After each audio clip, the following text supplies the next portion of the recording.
Hello, dear listener, and welcome to Moonlit West Library. Before we begin today's story, whether it's a classic romance, a tale of longing, or a quiet moment between two hearts, I'd be truly grateful if you could subscribe and leave a like. Your support means the world to us. It allows us to keep sharing stories that soothe, captivate, and bring a little warmth into your day or night. So find a quiet moment, settle in, and let your heart listen. Let the story begin. Pride and Prejudice, Part 2, Chapter 18. Till Elizabeth entered the drawing room at Netherfield and looked in vain for Mr. Wickham. Among the cluster of red coats there assembled, a doubt of his being present had never occurred to her. The certainty of meeting him had not been checked by any of those recollections that might not unreasonably have alarmed her. She had dressed with more than usual care and prepared in the highest spirits for the conquest of all that remained unsubdued of his heart, trusting that it was not more than might be won in the course of the evening. But in an instant arose the dreadful suspicion of his being purposely omitted from Mr. This part of his intelligence, though unheard by Lydia, was caught by Elizabeth, and as it assured her that Darcy was not less answerable for Wickham's absence than if her first surmise had been just, every feeling of displeasure against the former was so sharpened by immediate disappointment that she could hardly reply with tolerable civility to the polite inquiries which he directly afterwards approached to make. Attendance, forbearance, patience with Darcy was injury to Wickham. She was resolved against any sort of conversation with him, and turned away with a degree of ill humor which she could not wholly surmount, even in speaking to Mr. Bingley, whose blind partiality provoked her. But Elizabeth was not formed for ill humor, and though every prospect of her own was destroyed for the evening, it could not dwell long on her spirits, and having told all her griefs to Charlotte Lucas, whom she had not seen for a week, she was soon able to make a voluntary transition to the oddities of her cousin and to point him out to her particular notice. The first two dances, however, brought a return of distress. They were dances of mortification. Mr. Collins, awkward and solemn, apologizing instead of attending, and often moving wrong without being aware of it, gave her all the shame and misery which a disagreeable partner for a couple of dances can give. The moment of her release from him was ecstasy. She danced next with an officer, and had the refreshment of talking of Wickham and of hearing that he was universally liked. When those dances were over, she returned to Charlotte Lucas, and was in conversation with her, when she found herself suddenly addressed by Mr. Darcy, who took her so much by surprise in his application for her hand, that, without knowing what she did, she accepted him. He walked away again immediately, and she was left to fret over her own want of presence of mind. Charlotte tried to console her. "I dare say you will find him very agreeable." "Heaven forbid! That would be the greatest misfortune of all, to find a man agreeable whom one is determined to hate. Do not wish me such an evil." When the dancing recommenced, however, and Darcy approached to claim her hand, Charlotte could not help cautioning her in a whisper not to be a simpleton, and allow her fancy for Wickham to make her appear unpleasant in the eyes of a man 10 times his consequence. Elizabeth made no answer, and took her place in the set, amazed at the dignity to which she was arrived in being allowed to stand opposite to Mr. Darcy, and reading in her neighbor's looks their equal amazement in beholding it. They stood for some time without speaking a word, and she began to imagine that their silence was to last through the 2 dances, and at first was resolved not to break it, till suddenly fancying that it would be the greater punishment to her partner to oblige him to talk, she made some slight observation on the dance. He replied, and was again silent. After a pause of some minutes, she addressed him a second time with, "It is your turn to say something now, Mr. Darcy. I talked about the dance, and you ought to make some sort of remark on the size of the room or the number of couples. He smiled and assured her that whatever she wished him to say should be said. Very well. That reply will do for the present. Perhaps by and by I may observe that private balls are much pleasanter than public ones, but now we may be silent. Do you talk by rule then, while you are dancing? Sometimes one must speak a little, you know. It would look odd to be entirely silent for half an hour together, and yet for the advantage of some, conversation ought to be so arranged as that they may have the trouble of saying as little as possible. Are you consulting your own feelings in the present case, or do you imagine that you are gratifying mine? Both, replied Elizabeth archly, for I have always seen a great similarity in the turn of our minds. We are each of an unsocial, taciturn disposition, unwilling to speak unless we expect to say something that will amaze the whole room and be handed down to posterity with all the eclat of a proverb. This is no very striking resemblance of your own character, I am sure, said he. How near it may be to mine, I cannot pretend to say. You think it a faithful portrait, undoubtedly. I must not decide on my own performance. He made no answer, and they were again silent till they had gone down the dance, when he asked her if she and her sisters did not very often walk to Meryton. She answered in the affirmative, and, unable to resist the temptation, added, "When you met us there the other day, we had just been forming a new acquaintance." The effect was immediate. A deeper shade of hauteur overspread his features, but he said not a word, and Elizabeth, though blaming herself for her own weakness, could not go on. At length Darcy spoke, and in a constrained manner said, "Mr. Wickham is blessed with such happy manners as may ensure his making friends. Whether he may be equally capable of retaining them is less certain. He has been so unlucky as to lose your friendship," replied Elizabeth with emphasis, "and in a manner which he is likely to suffer from all his life." Darcy made no answer and seemed desirous of changing the subject. At that moment, Sir William Lucas appeared close to them, meaning to pass through the set to the other side of the room, but on perceiving Mr. Darcy, he stopped with a bow of superior courtesy to compliment him on his dancing and his partner. "I have been most highly gratified indeed, my dear sir. Such very superior dancing is not often seen.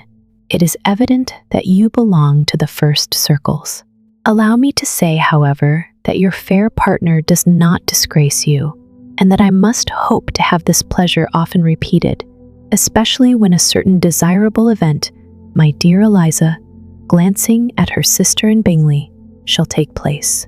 What congratulations will then flow in? I appeal to Mr. Darcy, but let me not interrupt you, sir. You will not thank me for detaining you from the bewitching converse of that young lady whose bright eyes are also upbraiding me." The latter part of this address was scarcely heard by Darcy, but Sir William's allusion to his friend seemed to strike him forcibly, and his eyes were directed with a very serious expression towards Bingley and Jane, who were dancing together. Recovering himself, however, shortly, he turned to his partner and said, "Sir William's interruption has made me forget what we were talking of. I do not think we were speaking at all. Sir William could not have interrupted two people in the room who had less to say for themselves. We have tried 2 or 3 subjects already without success, and what we are to talk of next, I cannot imagine. What think you of books?" said he, smiling. "Books? Oh, no. I am sure we never read the same, or not with the same feelings. I am sorry you think so, but if that be the case, there can at least be no want of subject. We may compare our different opinions. No, I cannot talk of books in a ballroom. My head is always full of something else. The present always occupies you in such scenes, does it?" said he, with a look of doubt. "Yes, always," she replied, without knowing what she said, for her thoughts had wandered far from the subject, as soon afterwards appeared by her suddenly exclaiming, I remember hearing you once say, Mr. Darcy, that you hardly ever forgave, that your resentment once created was unappeasable. You are very cautious, I suppose, as to its being created.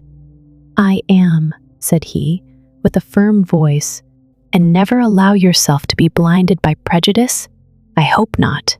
It is particularly incumbent on those who never change their opinion to be secure of judging properly at first. May I ask to what these questions tend? Merely to the illustration of your character, said she, endeavoring to shake off her gravity. I am trying to make it out. And what is your success? She shook her head. I do not get on at all. I hear such different accounts of you as puzzle me exceedingly. I can readily believe, answered he gravely, that reports may vary greatly with respect to me, and I could wish, Miss Bennet, that you were not to sketch my character at the present moment, as there is reason to fear that the performance would reflect no credit on either. But if I do not take your likeness now, I may never have another opportunity. I would by no means suspend any pleasure of yours, he coldly replied. She said no more, and they went down the other dance and parted in silence, and on each side dissatisfied, though not to an equal degree, for in Darcy's breast there was a tolerable, powerful feeling towards her, which soon procured her pardon and directed all his anger against another. They had not long separated when Miss Bingley came towards her, and with an expression of civil disdain accosted her. So, Miss Eliza, the first here you are quite delighted with George Wickham. Your sister has been talking to me about him, and asking me 1,000 questions, and I find that the young man quite forgot to tell you, among his other communication, that he was the son of old Wickham, the late Mr. Darcy's steward. Let me recommend you, however, as a friend, not to give implicit confidence to all his assertions, for as to Mr. Darcy's using him ill, it is perfectly false, for, on the contrary, he has always been remarkably kind to him, though George Wickham has treated Mr. Darcy in a most infamous manner. I do not know the particulars, but I know very well that Mr. Darcy is not in the least to blame, that he cannot bear to hear George Wickham mentioned, and that though my brother thought that he could not well avoid including him in his invitation to the officers, he was excessively glad to find that he had taken himself out of the way. His coming into the country at all is a most insolent thing, indeed, and I wonder how he could presume to do it. I pity you, Miss Eliza, for this discovery of your favorite's guilt, but really, considering his descent, one could not expect much better. His guilt and his descent appear by your account to be the same, said Elizabeth angrily, for I have heard you accuse him of nothing worse than of being the son of Mr. Darcy's steward, and of that, I can assure you, he informed me himself. I beg your pardon, replied Miss Bingley, turning away with a sneer. Excuse my interference, it was kindly meant. Insolent girl, said Elizabeth to herself. You are much mistaken if you expect to influence me by such a paltry attack as this. I see nothing in it but your own wilful ignorance and the malice of Mr. Darcy. She then sought her eldest sister, who has undertaken to make inquiries on the same subject of Bingley. Jane met her with a smile of such sweet complacency, a glow of such happy expression, as sufficiently marked how well she was satisfied with the occurrences of the evening. Elizabeth instantly read her feelings, and at that moment, solicitude for Wickham, resentment against his enemies, and everything else gave way before the hope of Jane's being in the fairest way for happiness. I want to know, said she, with a countenance no less smiling than her sister's, what you have learned about Mr. Wickham. But perhaps you have been too pleasantly engaged to think of any third person, in which case you may be sure of my pardon. No, replied Jane, I have not forgotten him, but I have nothing satisfactory to tell you. Mr. Bingley does not know the whole of his history. and is quite ignorant of the circumstances which have principally offended Mr.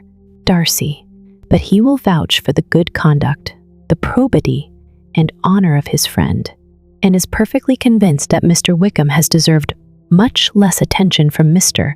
Darcy than he has received.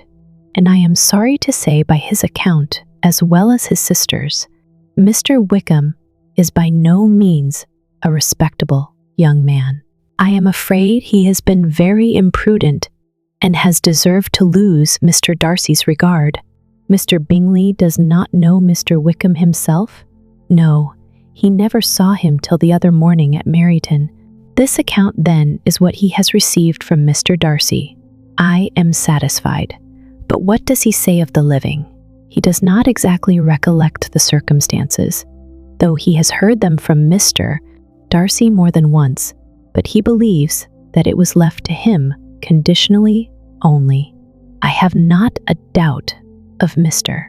Bingley's sincerity, said Elizabeth warmly, but you must excuse my not being convinced by assurances only. Mr. Bingley's defense of his friend was a very able one, I dare say, but since he is unacquainted with several parts of the story, and has learnt the rest from that friend himself, I shall venture to still think of both gentlemen as I did before. She then changed the discourse to one more gratifying to each, and on which there could be no difference of sentiment.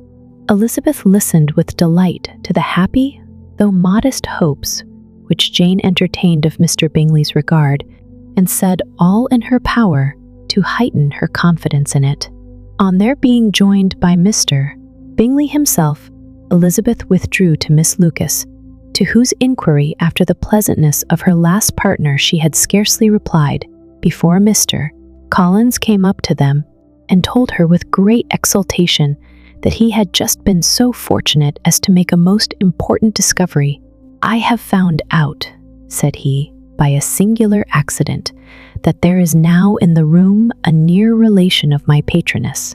I happened to overhear the gentleman himself mentioning to the young lady who does the honors of the house the names of his cousin Miss de Bourgh, and of her mother, Lady Catherine. How wonderfully these sort of things occur!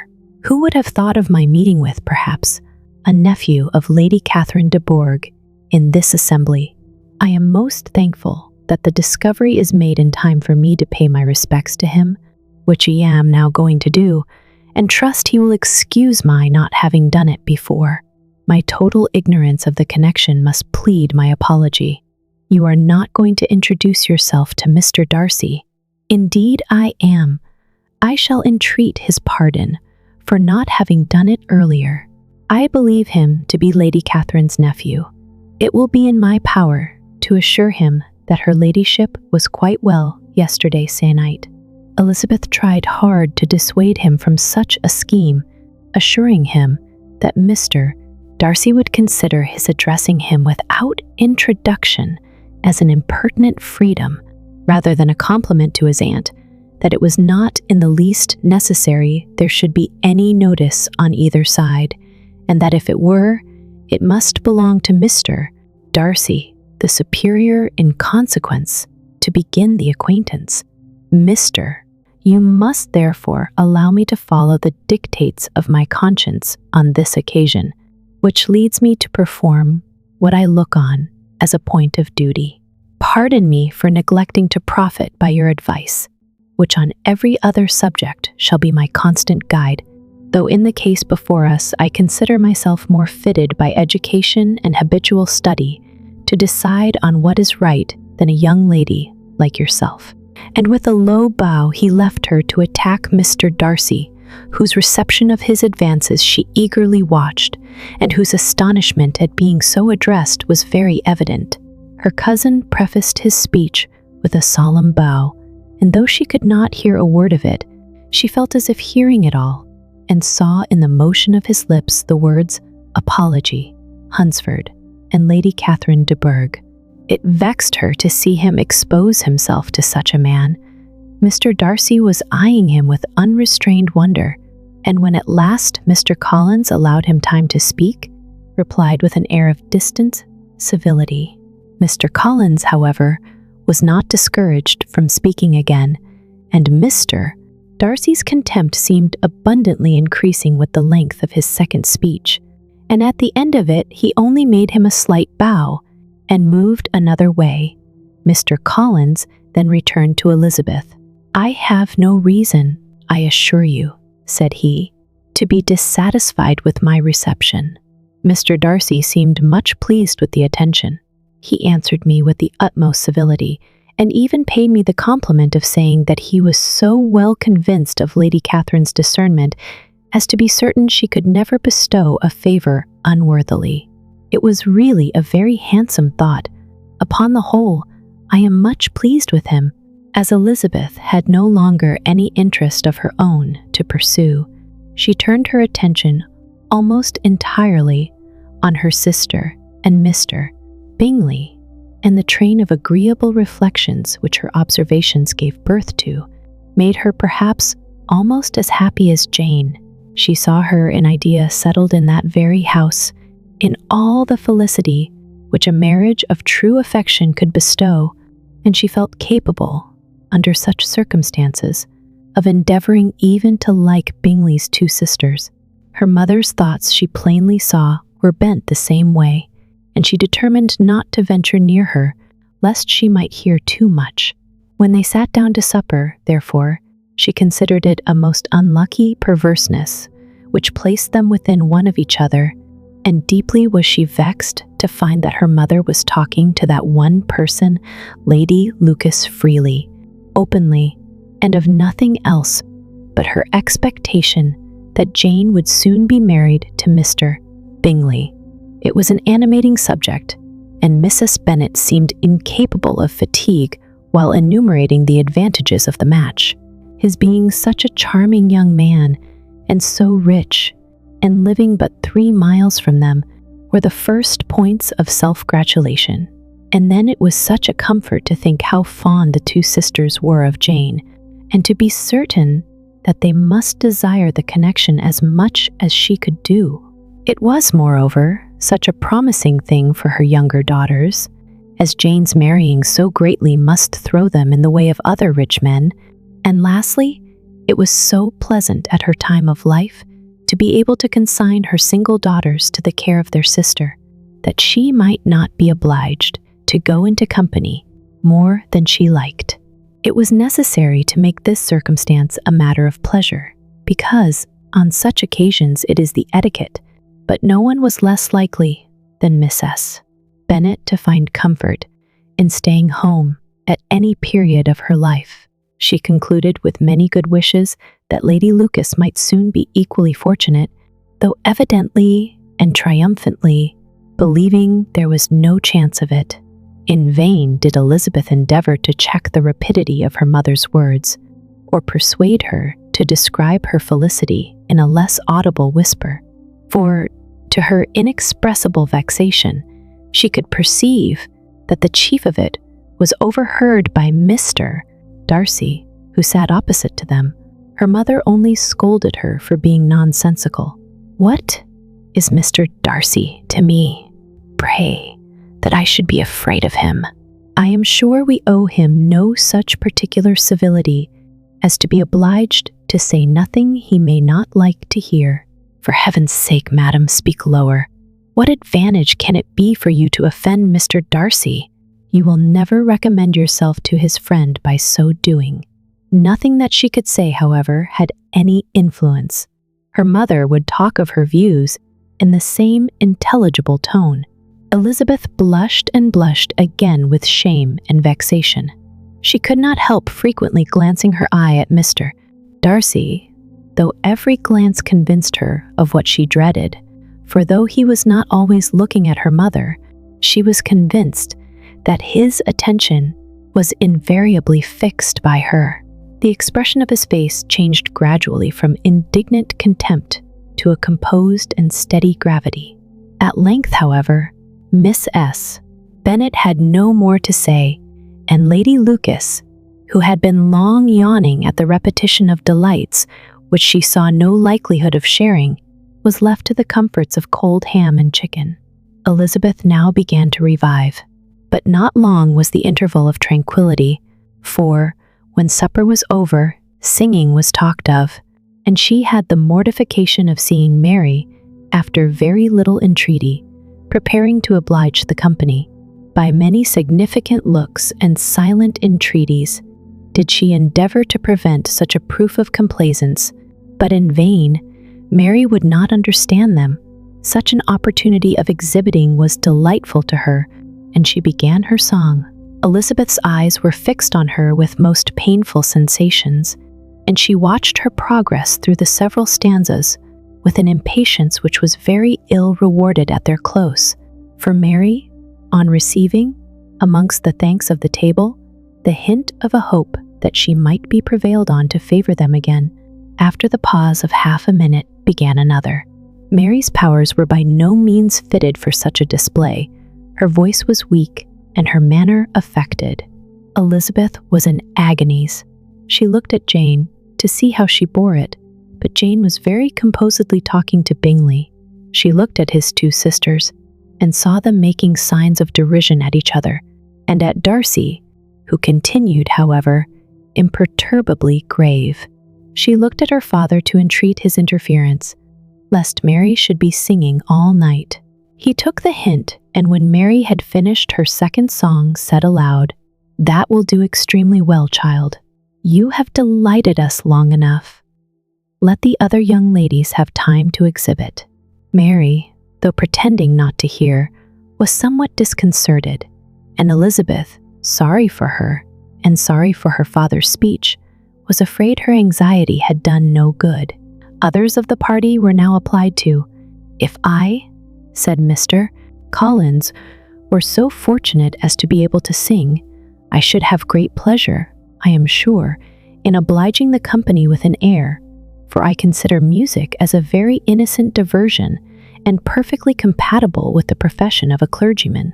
I do not mean, however, to assert that we can be justified in devoting too much of our time to music, for there are certainly other things to be attended to. The rector of a parish has much to do. In the first place, he must make such an agreement for tithes as may be beneficial to himself and not offensive to his patron. He must write his own sermons, and the time that remains will not be too much for his parish duties, and the care and improvement of his dwelling, which he cannot be excused from making as comfortable as possible. And I do not think it of light importance that he should have attentive and conciliatory manner towards everybody, especially towards those to whom he owes his preferment. I cannot acquit him of that duty, nor could I think well of the man who should omit an occasion of testifying his respect towards anybody connected with the family." And with a bow to Mr.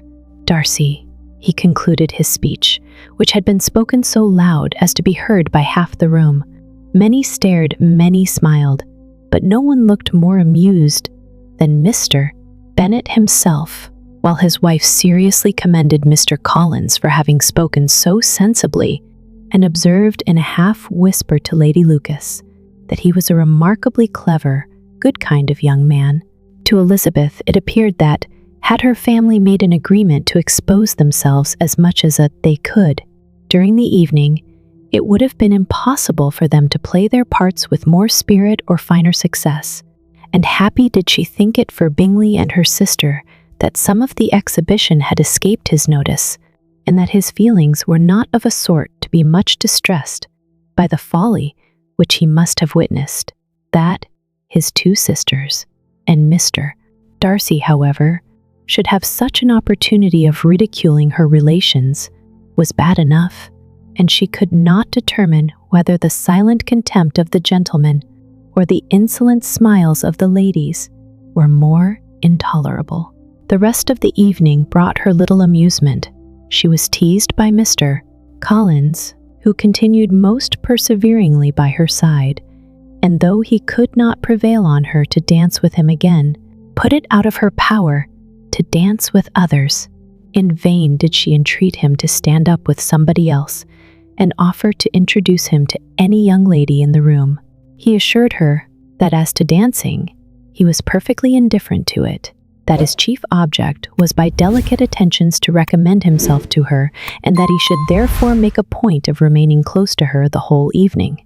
There was no arguing upon such a project. She owed her greatest relief to her friend Miss Lucas, who often joined them, and good-naturedly engaged Mr. Collins's conversation to herself. She was at least free from the offense of Mr. Darcy's further notice, though often standing within a very short distance of her, quite disengaged, he never came near enough to speak. She felt it to be the probable consequence of her allusions to Mr. Wickham, and rejoiced in it. The Longbourn party were the last of all the company to depart, and, by a maneuver of Mrs. Bennet, had to wait for their carriage a quarter of an hour after everybody else was gone, which gave them time to see how heartily they were wished away by some of the family. Miss S. Hurst and her sister scarcely opened their mouths, except to complain of fatigue, and were evidently impatient to have the house to themselves. They repulsed every attempt of Mrs. Bennet at conversation, and by so doing threw a languor over the whole party, which was very little relieved by the long speeches of Mr. Collins, who was complimenting Mr. Bingley and his sisters on the elegance of their entertainment, and the hospitality and politeness which had marked their behavior to their guests. Darcy said nothing at all. Mr. Bennet, in equal silence, was enjoying the scene. Mr. Bingley and Jane were standing together, a little detached from the rest, and talked only to each other. Elizabeth preserved as steady a silence as either Miss S. Hurst or Miss Bingley, and even Lydia was too much fatigued to utter more than the occasional exclamation of "Lord, how tired I am," accompanied by a violent yawn. When at length they arose to take leave, Miss S. Bennet was most pressingly civil in her hope of seeing the whole family soon at Longbourn, and addressed herself especially to Mr. Bingley to assure him how happy he would make them by eating a family dinner with them at any time, without the ceremony of a formal invitation. Bingley was all grateful pleasure, and he readily engaged for taking the earliest opportunity of waiting on her, after his return from London, whither he was obliged to go the next day for a short time. Miss S. Bennet was perfectly satisfied, and quitted the house under the delightful persuasion that, allowing for the necessary preparations of settlements, new carriages, and wedding clothes, she should undoubtedly see her daughter settled at Netherfield in the course of 3 or 4 months. Of having another daughter married to Mr. Collins, she thought with equal certainty, and with considerable, though not equal, pleasure. Elizabeth was the least dear to her of all her children, and though the man and the match were quite good enough for her, the worth of each was eclipsed by Mr. Bingley and Netherfield. Chapter 19. The next day opened a new scene at Longbourn. Mr. Collins made his declaration in form, having resolved to do it without loss of time, as his leave of absence extended only to the following Saturday, and having no feelings of diffidence to make it distressing to himself even at the moment, he set about it in a very orderly manner, with all the observances, which he supposed a regular part of the business. On finding Mrs. Bennet, Elizabeth, and one of the younger girls together, soon after breakfast, he addressed the mother in these words: "May I hope, madam, for your interest with your fair daughter Elizabeth, when I solicit for the honor of a private audience with her in the course of this morning." Before Elizabeth had time for anything but a blush of surprise, Miss S. Bennet answered instantly, "Oh dear, yes, certainly. I am sure Lizzie will be very happy. I am sure she can have no objection. Come, Kitty, I want you upstairs." And, gathering her work together, she was hastening away, when Elizabeth called out, "Dear madam, do not go. I beg you will not go. Mr. Collins must excuse me. He can have nothing to say to me that anybody need not hear. I am going away myself." "No, no, nonsense, Lizzie. I desire you to stay where you are. And upon Elizabeth seeming really, with vexed and embarrassed looks, about to escape, she added, "Lizzie, I insist upon your staying and hearing Mr. Collins."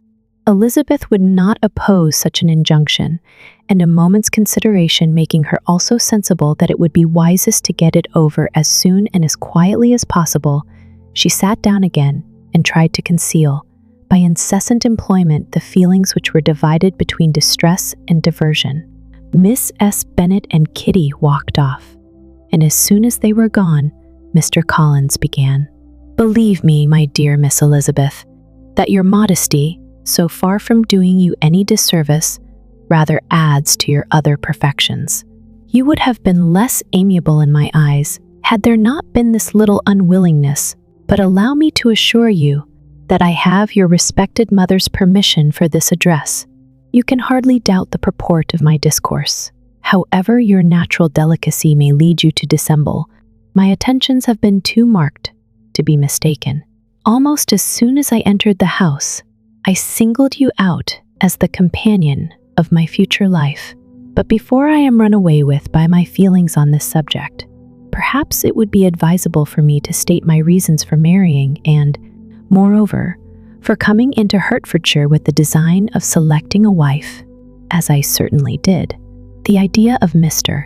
Twice has she condescended to give me her opinion unasked too, on this subject, and it was but the very Saturday night before I left Hunsford between our pools at quadrille, while Miss S.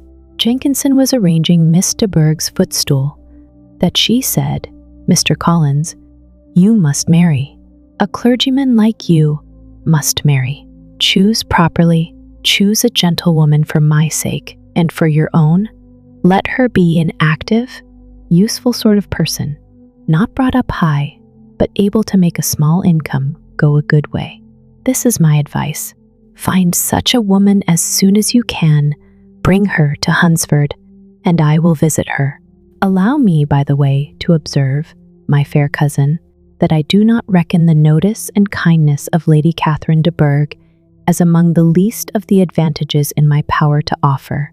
You will find her manners beyond anything I can describe, and your wit and vivacity, I think, must be acceptable to her, especially when tempered with the silence and respect which her rank will inevitably excite. Thus much for my general intention in favor of matrimony.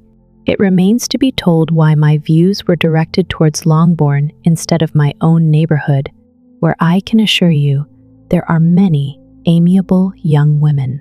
But the fact is, that being, as I am, to inherit this estate after the death of your honored father, who, however, may live many years longer, I could not satisfy myself without resolving to choose a wife from among his daughters, that the loss to them might be as little as possible when the melancholy event takes place which, however, as I have already said, may not be for several years. This has been my motive, my fair cousin, and I flatter myself it will not sink me in your esteem. And now nothing remains but for me but to assure you in the most animated language of the violence of my affection.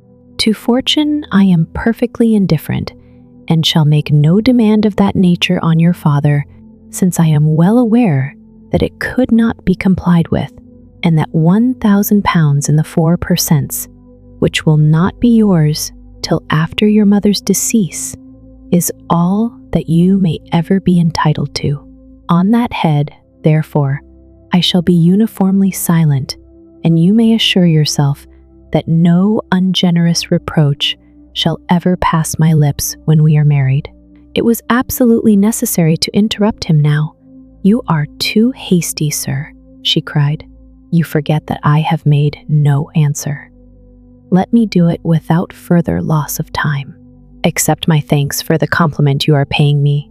I am very sensible of the honor of your proposals, but it is impossible for me to do otherwise than to decline them." "I am not now to learn," replied Mr. Collins, with a formal wave of the hand, "that it is usual with young ladies to reject the addresses of the man whom they secretly mean to accept, when he first applies for their favor, and that sometimes the refusal is repeated a second or even a third time. I am therefore by no means discouraged by what you have just said, and shall hope to lead you to the altar ere long." "Upon my word, sir," cried Elizabeth, "your hope is a rather extraordinary one after my declaration. I do assure you that I am not one of those young ladies, if such young ladies there are, who are so daring as to risk their happiness on the chance of being asked a second time. I am perfectly serious in my refusal. You could not make me happy, and I am convinced that I am the last woman in the world who could make you so. Nay, were your friend Lady Catherine to know me, I am persuaded she would find me in every respect ill qualified for the situation." "Were it certain that Lady Catherine would think so," said Mr. Collins very gravely, "but I cannot imagine that her ladyship would at all disapprove of you. And you may be certain, when I have the honor of seeing her again, I shall speak in the very highest terms of your modesty, economy, and other amiable qualification. Indeed, Mr. Collins, all praise of me will be unnecessary. You must give me leave to judge for myself, and pay me the compliment of believing what I say. I wish you very happy and very rich, and by refusing your hand, do all in my power to prevent your being otherwise.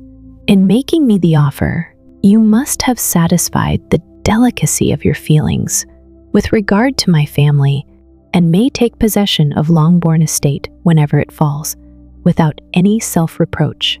This matter may be considered, therefore, as finally settled."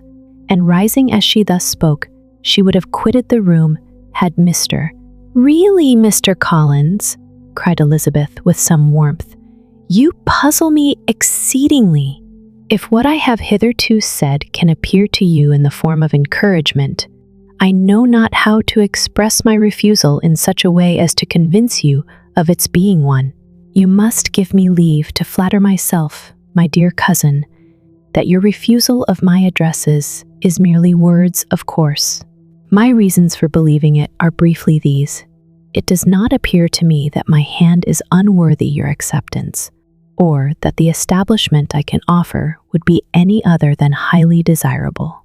My situation in life, my connections with the family of de Bourgh, and my relationship to your own are circumstances highly in my favor, and you should take it into further consideration that in spite of your manifold attractions, it is by no means certain that another offer of marriage may ever be made you. Your portion is unhappily so small that it will in all likelihood undo the effects of your loveliness and amiable qualifications. As I must therefore conclude that you are not serious in your rejection of me, I shall choose to attribute it to your wish of increasing my love by suspense, according to the usual practice of elegant females.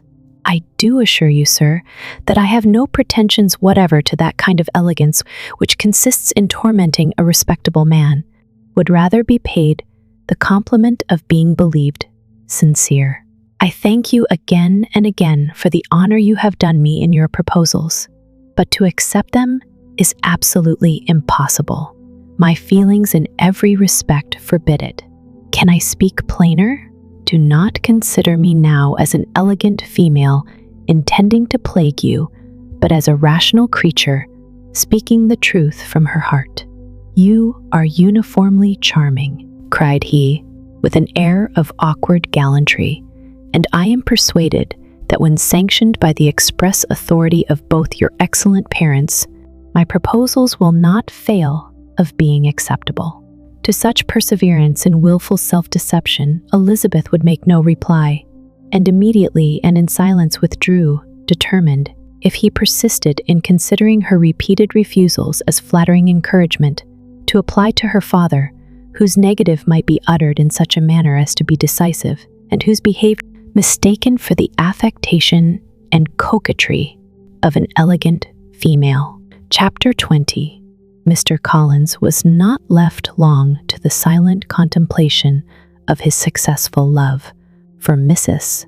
Bennet having dawdled about in the vestibule to watch for the end of the conference. No sooner saw Elizabeth open the door and with quick step pass her towards the staircase than she entered the breakfast room and congratulated both him and herself in warm terms on the happy prospect or their nearer connection.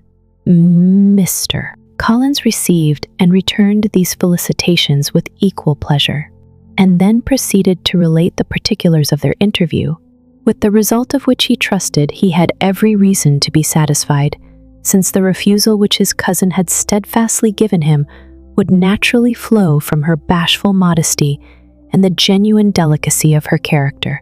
This information, however, startled Mrs. Bennet.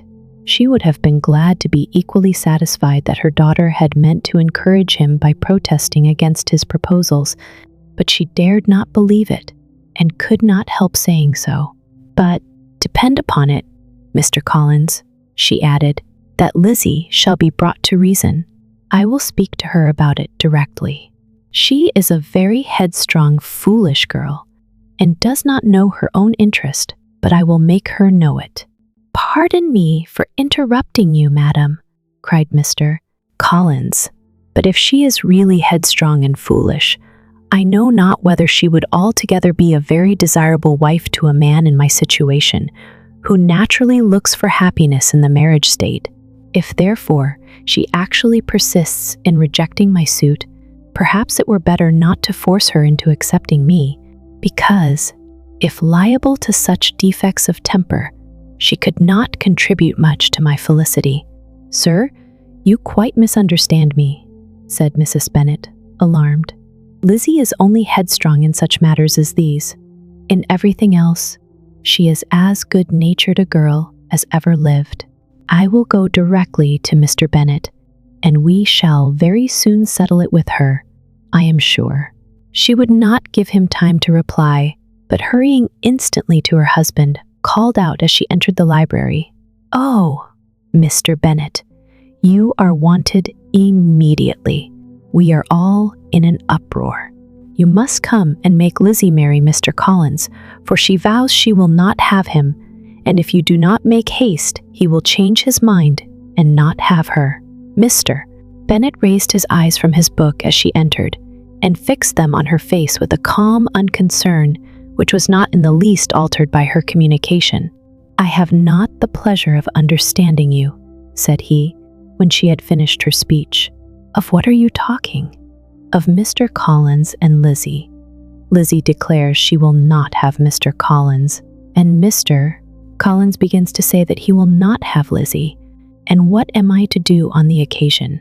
It seems an hopeless business. Speak to Lizzie about it yourself. Tell her that you insist upon her marrying him. Let her be called down. She shall hear my opinion." Mrs. Bennet rang the bell, and Miss Elizabeth was summoned to the library. "Come here, child," cried her father as she appeared. "I have sent for you on an affair of importance. I understand that Mr. Collins has made you an offer of marriage. Is it true?" Elizabeth replied that it was. "Very well, and this offer of marriage you have refused?" "I have, sir." "Very well. We now come to the point. Your mother insists upon your accepting it. Is it not so, Mrs. Bennet?" "Yes, or I will never see her again. An unhappy alternative is before you, Elizabeth. From this day, you must be a stranger to one of your parents. Your mother will never see you again if you do not marry Mr. Collins, and I will never see you again if you do."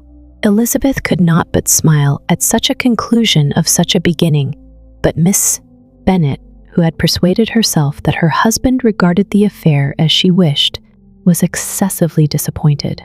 "What do you mean, Mr. Bennet, in talking this way? You promised me to insist upon her marrying him." "My dear," replied her husband, "I have two small favors to request. First, that you will allow me the free use of my understanding on the present occasion, and secondly, of my room. I shall be glad to have the library to myself as soon as may be. Not yet, however, In spite of her disappointment in her husband, did Miss S. Bennet give up the point. She talked to Elizabeth again and again, coaxed and threatened her by turns.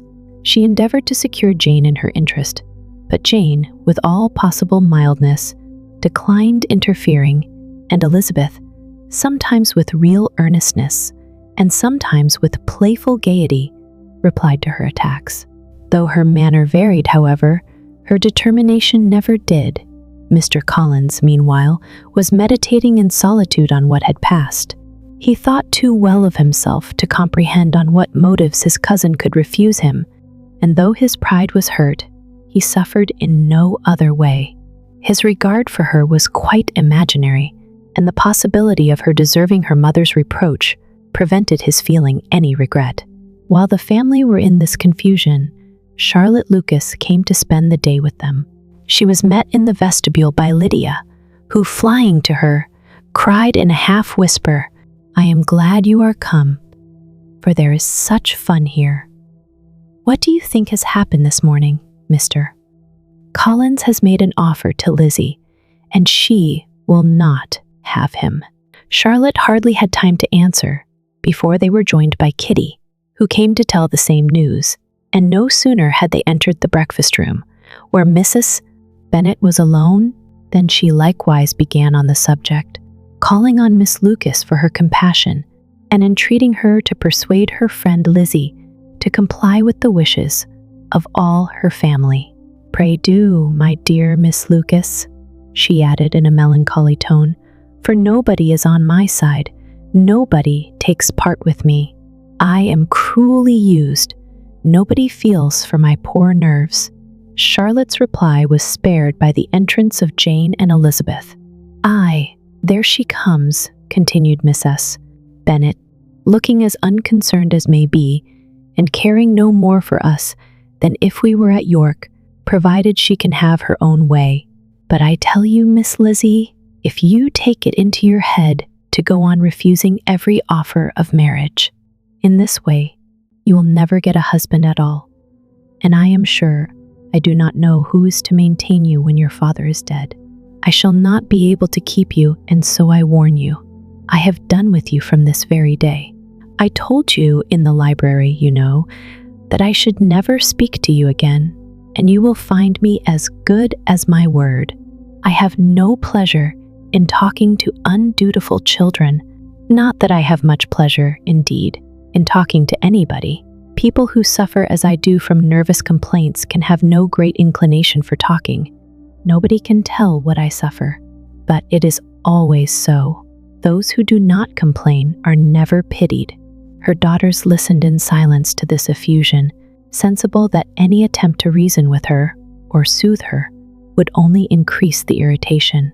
She talked on, therefore, without interruption from any of them, till they were joined by Mr.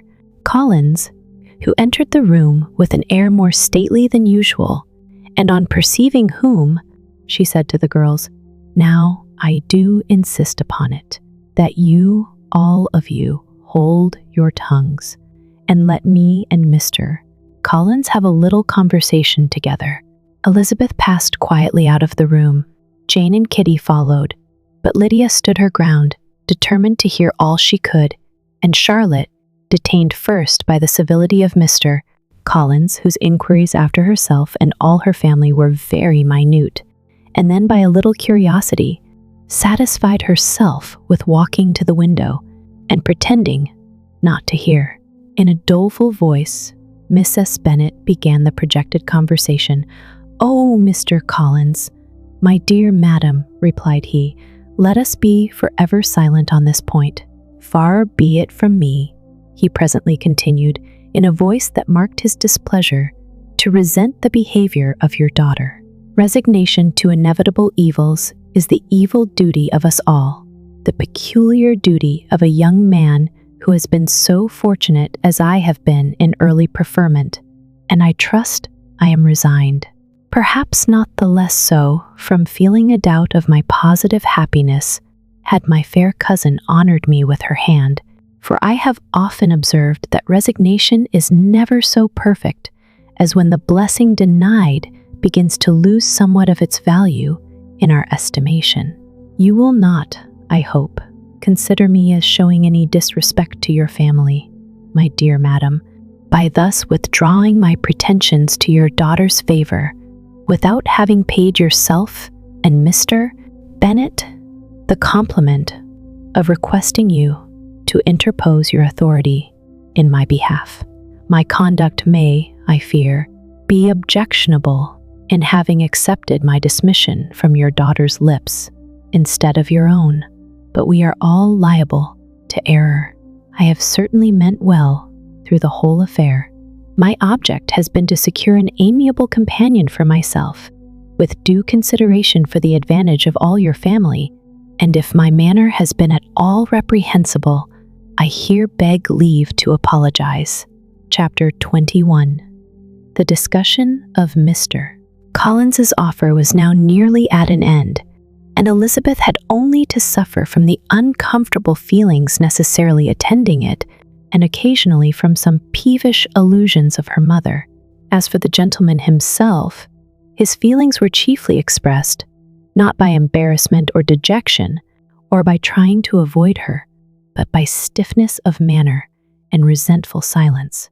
He scarcely ever spoke to her, and the assiduous attentions which he had been so sensible of himself were transferred for the rest of the day to Miss Lucas, whose civility in listening to him was a seasonable relief to them all, and especially to her friend.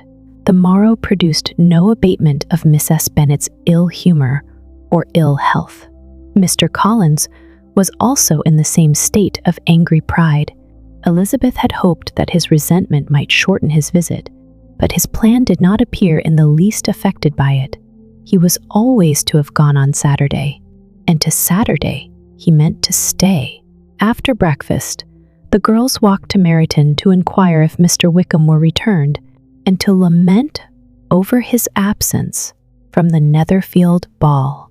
He joined them on their entering the town, and attended them to their aunt's, where his regret and vexation, and the concern of everybody, was well talked over. To Elizabeth, however, he voluntarily acknowledged that the necessity of his absence had been self-imposed. "I found," said he, as the time drew near, "that I had better not meet Mr.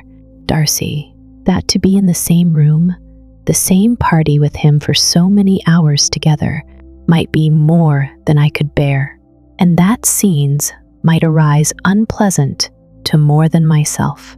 She highly approved his forbearance, and they had leisure for a full discussion of it, and for all the commendation which they civilly bestowed on each other, as Wickham and another officer walked back with them to Longbourn, and during the walk he particularly attended to her. His accompanying them was a double advantage. She felt all the compliment it offered to herself, and it was most acceptable as an occasion of introducing him to her father and mother. Soon after their return, a letter was delivered to Miss Bennet. It came from Netherfield. The envelope contained a sheet of elegant, little, hot-pressed paper, well covered with a lady's fair, flowing hand, and Elizabeth saw her sister's countenance change as she read it, and saw her dwelling intently on some particular passages. Jane recollected herself soon, and putting the letter away, tried to join with her usual cheerfulness in the general conversation, but Elizabeth felt an anxiety on the subject which drew off her attention, even from Wickham, and no sooner had he and his companion taken leave than a glance from Jane invited her to follow her upstairs. When they had gained their own room, Jane, taking out the letter, said, "This is from Caroline Bingley. What it contains has surprised me a good deal. The whole party have left Netherfield by this time, and are on their way to town, and without any intention of coming back again. You shall hear what she says." She then read the first sentence aloud, which comprised the information of their having just resolved to follow their brother to town directly, and of their meaning to dine in Grosvenor Street, where Mr. Hurst had a house. The next was in these words: "I do not pretend to regret anything I shall leave in Hertfordshire, except your society. Oi, many returns of that delightful intercourse we have known, and in the meanwhile, may lessen the pain of separation by a very frequent and most unreserved correspondence. I depend on you for that." To these high-flown expressions, Elizabeth listened with all the insensibility of distrust, and though the suddenness of their removal surprised her, she saw nothing in it really to lament. It was not to be supposed that their absence from Netherfield would prevent Mr. Bingley's being there, and as to the loss of their society, she was persuaded that Jane must cease to regard it in the enjoyment of his. "It is unlucky," said she, after a short pause, "that you should not be able to see your friends before they leave the country. But may we not hope that the period of future happiness to which Miss Bingley looks forward may arrive earlier than she is aware, and that the delightful intercourse you have known as friends will be renewed with yet greater satisfaction as sisters? Mr. Bingley will not be detained in London by them.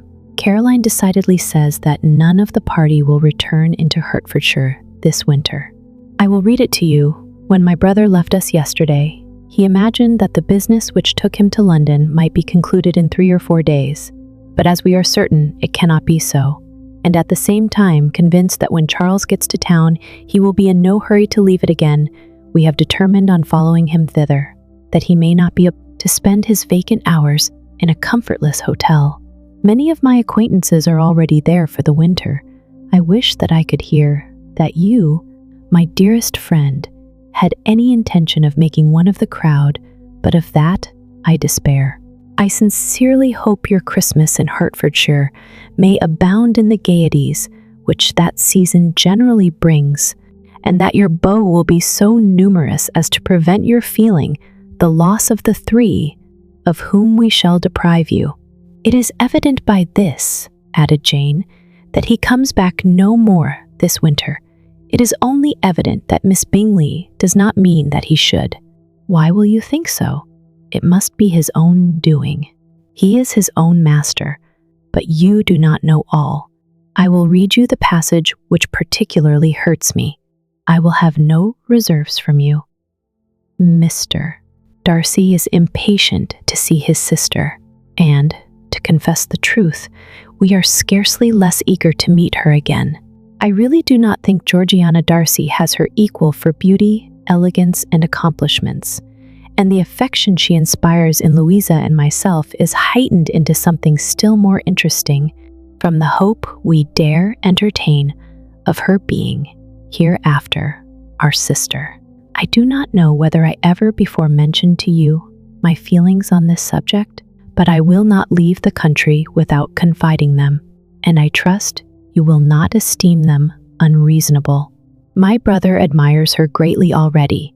He will have frequent opportunity now of seeing her on the most intimate footing.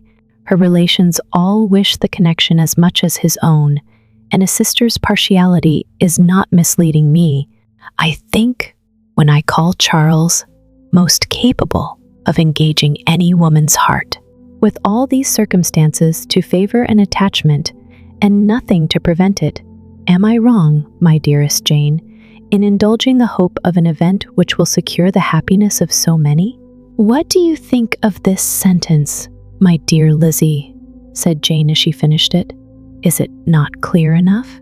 Does it not expressly declare that Caroline neither expects nor wishes me to be her sister, that she is perfectly convinced of her brother's indifference, and that if she suspects the nature of my feelings for him, she means most kindly to put me on my guard? Can there be any other opinion on the subject? Yes, there can, for mine is totally different. Will you hear it? Most willingly. You shall have it in a few words. Miss Bingley sees that her brother is in love with you and wants him to marry Miss Darcy. She follows him to town in hope of keeping him there, and tries to persuade you that he does not care about you. Jane shook her head. Indeed, Jane, you ought to believe me. No one who has ever seen you together can doubt his affection. Miss Bingley, I am sure, cannot. She is not such a simpleton. Could she have seen half as much love in Mr. Darcy for herself, she would have ordered her wedding clothes. But the case is this.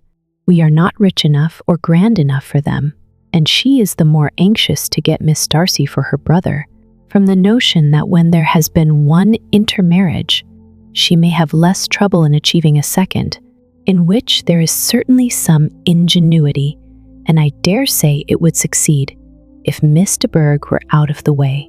But, my dearest Jane, you cannot seriously imagine that because Miss Bingley tells you her brother greatly admires Miss Darcy, he is in the smallest degree less sensible of your merit than when he took leave of you on Tuesday, or that it will be in her power to persuade him that, instead of being in love with you, he is very much in love with her friend.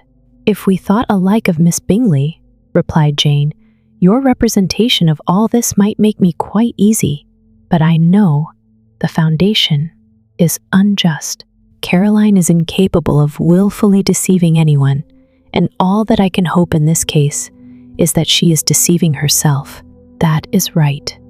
You could not have started a more happy idea, since you will not take comfort in mine.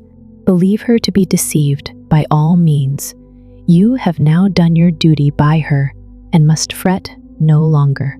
But my dear sister, can I be happy, even supposing the best, in accepting a man whose sisters and friends are all wishing him to marry elsewhere?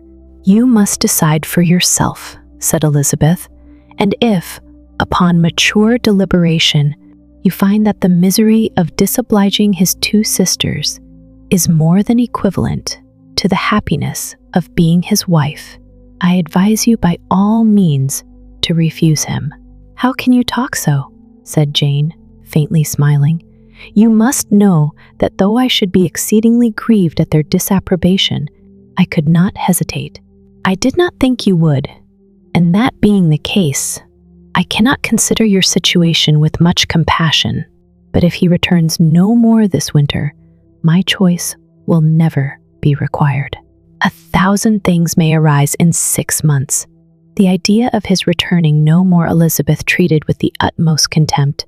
It appeared to her merely the suggestion of Caroline's interested wishes, and she could not for a moment suppose that those wishes, however openly or artfully spoken, could influence a young man so totally independent of everyone. She represented to her sister as forcibly as possible what she felt on the subject, and had soon the pleasure of seeing its happy effect. Jane's temper was not desponding, and she was gradually led to hope, though the diffidence of affection sometimes overcame the hope, that Bingley would return to Netherfield and answer every wish of her heart. They agreed that Mrs. Bennet should only hear of the departure of the family without being alarmed on the score of the gentleman's conduct, but even this partial communication gave her a great deal of concern, and she bewailed it as exceedingly unlucky that the ladies should happen to go away just as they were all getting so intimate together. After lamenting it, however, at some length, she had the consolation that Mr. Bingley would be soon down again, and soon dining at Longbourn, and the conclusion of all was the comfortable declaration that though he had been invited only to a family dinner, she would take care to have 2 full courses. Chapter 22.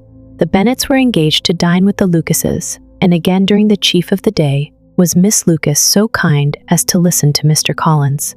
Elizabeth took an opportunity of thanking her. "It keeps him in good humor," said she, "and I am more obliged to you than I can express." Charlotte assured her friend of her satisfaction in being useful, and that it amply repaid her for the little sacrifice of her time. This was very amiable, but Charlotte's kindness extended farther than Elizabeth had any conception of. Its object was nothing else than to secure her from any return of Mr. Collins's addresses by engaging them towards herself. Such was Miss Lucas's scheme, and appearances were so favorable that when they parted at night, she would have felt almost secure of success if he had not been to leave Hertfordshire so very soon. But here she did injustice to the fire and independence of his character, for it led him to escape out of Longbourn House the next morning with admirable slyness, and hasten to Lucas Lodge, to throw himself at her feet. He was anxious to avoid the notice of his cousins, from a conviction that if they saw him depart, they could not fail to conjecture his design, and he was not willing to have the attempt known till its success might be known likewise. For though feeling almost secure, and with reason, for Charlotte had been tolerably encouraging, he was comparatively diffident since the adventure of Wednesday. His reception, however, was of the most flattering kind. Miss Lucas perceived him from an upper window as he walked towards the house, and instantly set out to meet him accidentally in the lane.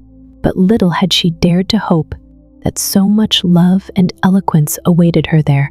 In as short a time as Mr.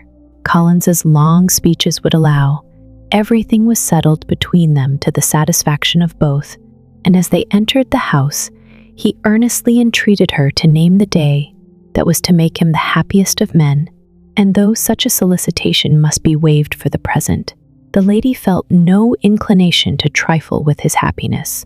The stupidity with which he was favored by nature must guard his courtship from any charm that could make a woman wish for its continuance, and Miss Lucas, who accepted him solely from the pure and disinterested desire of an establishment, cared not how soon that establishment were gained.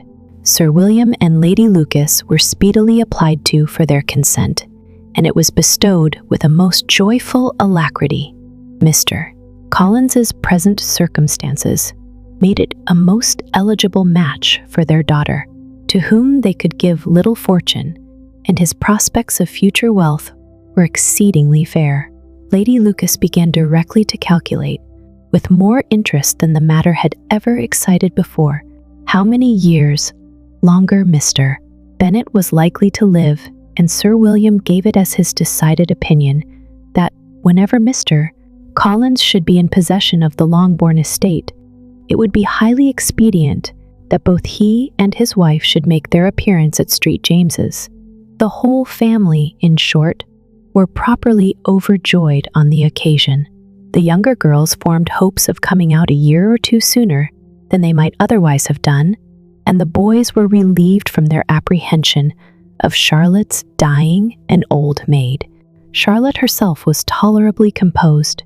She had gained her point and had time to consider of it.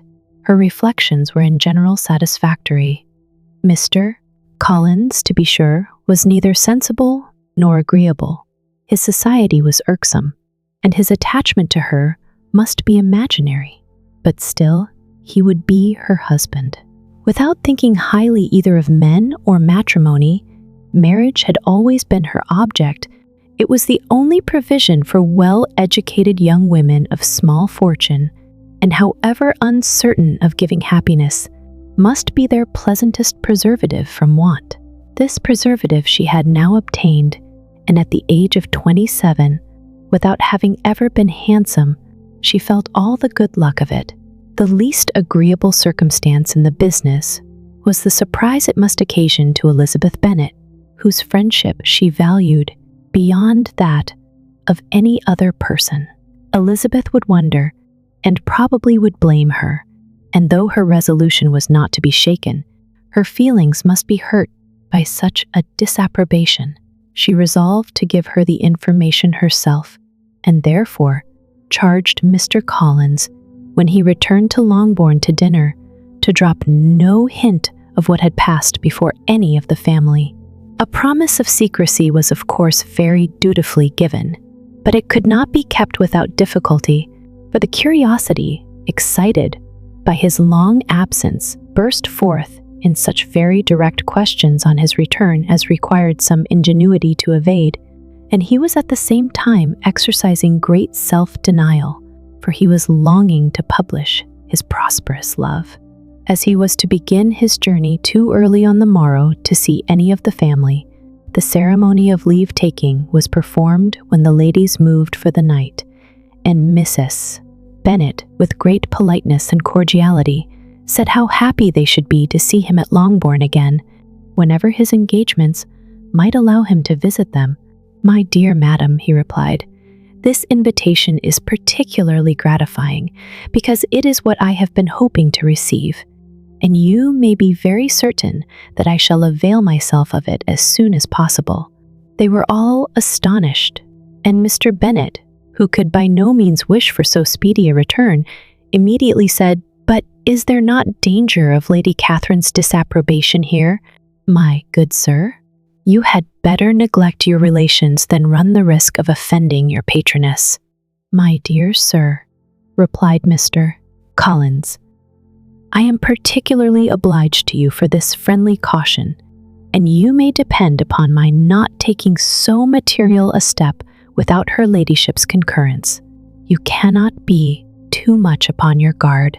Risk anything rather than her displeasure, and if you find it likely to be raised by your coming to us again, which I should think exceedingly probable, stay quietly at home and be satisfied that we shall take no offense. Believe me, my dear sir, my gratitude is warmly excited by such affectionate attention, and depend upon it, you will speedily receive from me a letter of thanks for this, and for every other mark of your regard during my stay in Hertfordshire. As for my fair cousins, though my absence may not be long enough to render it necessary, I shall now take the liberty of wishing them health and happiness, not excepting my cousin Elizabeth." With proper civilities, the ladies then withdrew, all of them equally surprised that he meditated a quick return. Miss S. Bennet wished to understand by it that he thought of paying his addresses to one of her younger girls, and Mary might have been prevailed on to accept him. She rated his abilities much higher than any of the others. There was a solidity in his reflections which often struck her, and though by no means so clever as herself, she thought that if encouraged to read and improve himself, by such an example as hers, he might become a very agreeable companion. But on the following morning, every hope of this kind was done away. Miss Lucas called soon after breakfast, and in a private conference with Elizabeth related the event of the day before, the possibility of Mr. Collins's fancying herself in love with her friend had once occurred to Elizabeth within the last day or two, but that Charlotte could encourage him seemed almost as far from possibility as she could encourage him herself, and her astonishment was consequently so great as to overcome at first the bounds of decorum, and she could not help crying out, "Engaged to Mr. Collins! My dear Charlotte, impossible." The steady countenance which Miss Lucas had commanded in telling her story gave way to a momentary confusion here on receiving so direct a reproach, though, as it was no more than she expected, she soon regained her composure and calmly replied, "Why should you be surprised, my dear Eliza? Do you think it incredible that Mr. Collins should be able to procure any woman's good opinion because he was not so happy as to succeed with you?" But Elizabeth had now recollected herself, and making a strong effort for it, was able to assure with tolerable firmness that the prospect of their relationship was highly grateful to her, and that she wished her all imaginable happiness. "I see what you are feeling," replied Charlotte. "You must be surprised, very much surprised so lately, as Mr. Collins was wishing to marry you. But when you have had time to think it over, I hope you will be satisfied with what I have done. I am not romantic, you know, I never was. I ask only a comfortable home, and considering Mr. Collins's character, connection, and situation in life, I am convinced that my chance of happiness with him is as fair as most people can boast on entering the marriage state." Elizabeth quietly answered undoubtedly, and after an awkward pause, they returned to the rest of the family. Charlotte did not stay much longer, and Elizabeth was then left to reflect on what she had heard. It was a long time before she became at all reconciled to the idea of so unsuitable a match. The strangeness of Mr. Collins's making 2 offers of marriage within 3 days was nothing in comparison of his being now accepted.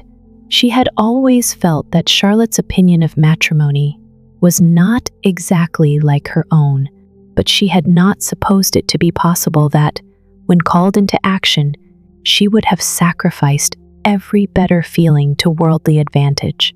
Charlotte, the wife of Mr. Collins, was a most humiliating picture, and to the pang of a friend disgracing herself and sunk in her esteem was added the distressing conviction that it was impossible for that friend to be tolerably happy in the lot she had chosen. Chapter 23. Elizabeth was sitting with her mother and sisters, reflecting on what she had heard, and doubting whether she was authorized to mention it, when Sir William Lucas himself appeared, sent by his daughter, to announce her engagement to the family. With many compliments to them, and much self-gratulation on the prospect of a connection between the houses, he unfolded the matter to an audience not merely wondering, but incredulous. For Mrs. Bennet, with more perseverance than politeness, protested he must be entirely mistaken, and Lydia, always unguarded and often uncivil, boisterously exclaimed, "Good Lord, Sir William, how can you tell such a story? Do not you know that Mr. Collins wants to marry Lizzie?" Nothing less than the complaisance of a courtier could have borne without anger such treatment. But Sir William's good breeding carried him through it all, and though he begged leave to be positive as to the truth of his information, he listened to all their impertinence with the most forbearing courtesy. Collins, and the convenient distance of Hunsford from London. Mrs. Bennet was in fact too much overpowered to say a great deal while Sir William remained, but no sooner had he left them than her feelings found a rapid vent. In the first place, she persisted in disbelieving the whole of the matter. Secondly, she was very sure that Mr. Collins had been taken in. Thirdly, she trusted that they would never be happy together. And fourthly, that the match might be broken off. Two inferences, however, were plainly deduced from the whole. One, that Elizabeth was the real cause of the mischief, and the other that she herself had been barbarously misused by them all, and on these 2 points she principally dwelt during the rest of the day. Nothing could console and nothing could appease her. Nor did that day wear out her resentment. A week elapsed before she could see Elizabeth without scolding her. A month passed away before she could speak to Sir William or Lady Lucas without being rude, and many months were gone before she could at all forgive their daughter. Mr. Bennet's emotions were much more tranquil on the occasion, and such as he did experience, he pronounced to be of a most agreeable sort, for it gratified him, he said, to discover that Charlotte Lucas, whom he had been used to think tolerably sensible, was as foolish as his wife, and more foolish than his daughter. Jane confessed herself a little surprised at the match, but she said less of her astonishment than of her earnest desire for their happiness, nor could Elizabeth persuade her to consider it as improbable. Kitty and Lydia were far from envying Miss Lucas, for Mr. Collins was only a clergyman, and it affected them in no other way than as a piece of news to spread at Meryton. Lady Lucas could not be insensible of triumph on being able to retort on Mrs. Bennet the comfort of having a daughter well married, and she called at Longbourn rather oftener than usual to say how happy she was, though Mrs. Bennet's sour looks and ill-natured remarks might have been enough to drive happiness away. Between Elizabeth and Charlotte, there was a restraint which kept them mutually silent on the subject, and Elizabeth felt persuaded that no real confidence could ever subsist between them again. Her disappointment in Charlotte made her turn with fonder regard to her sister, of whose rectitude and delicacy she was sure her opinion could never be shaken, and for whose happiness she grew daily more anxious. As Bingley had now been gone a week, and nothing more was heard of his return, Jane had sent Caroline an early answer to her letter, and was counting the days till she might reasonably hope to hear again. The promised letter of thanks from Mr.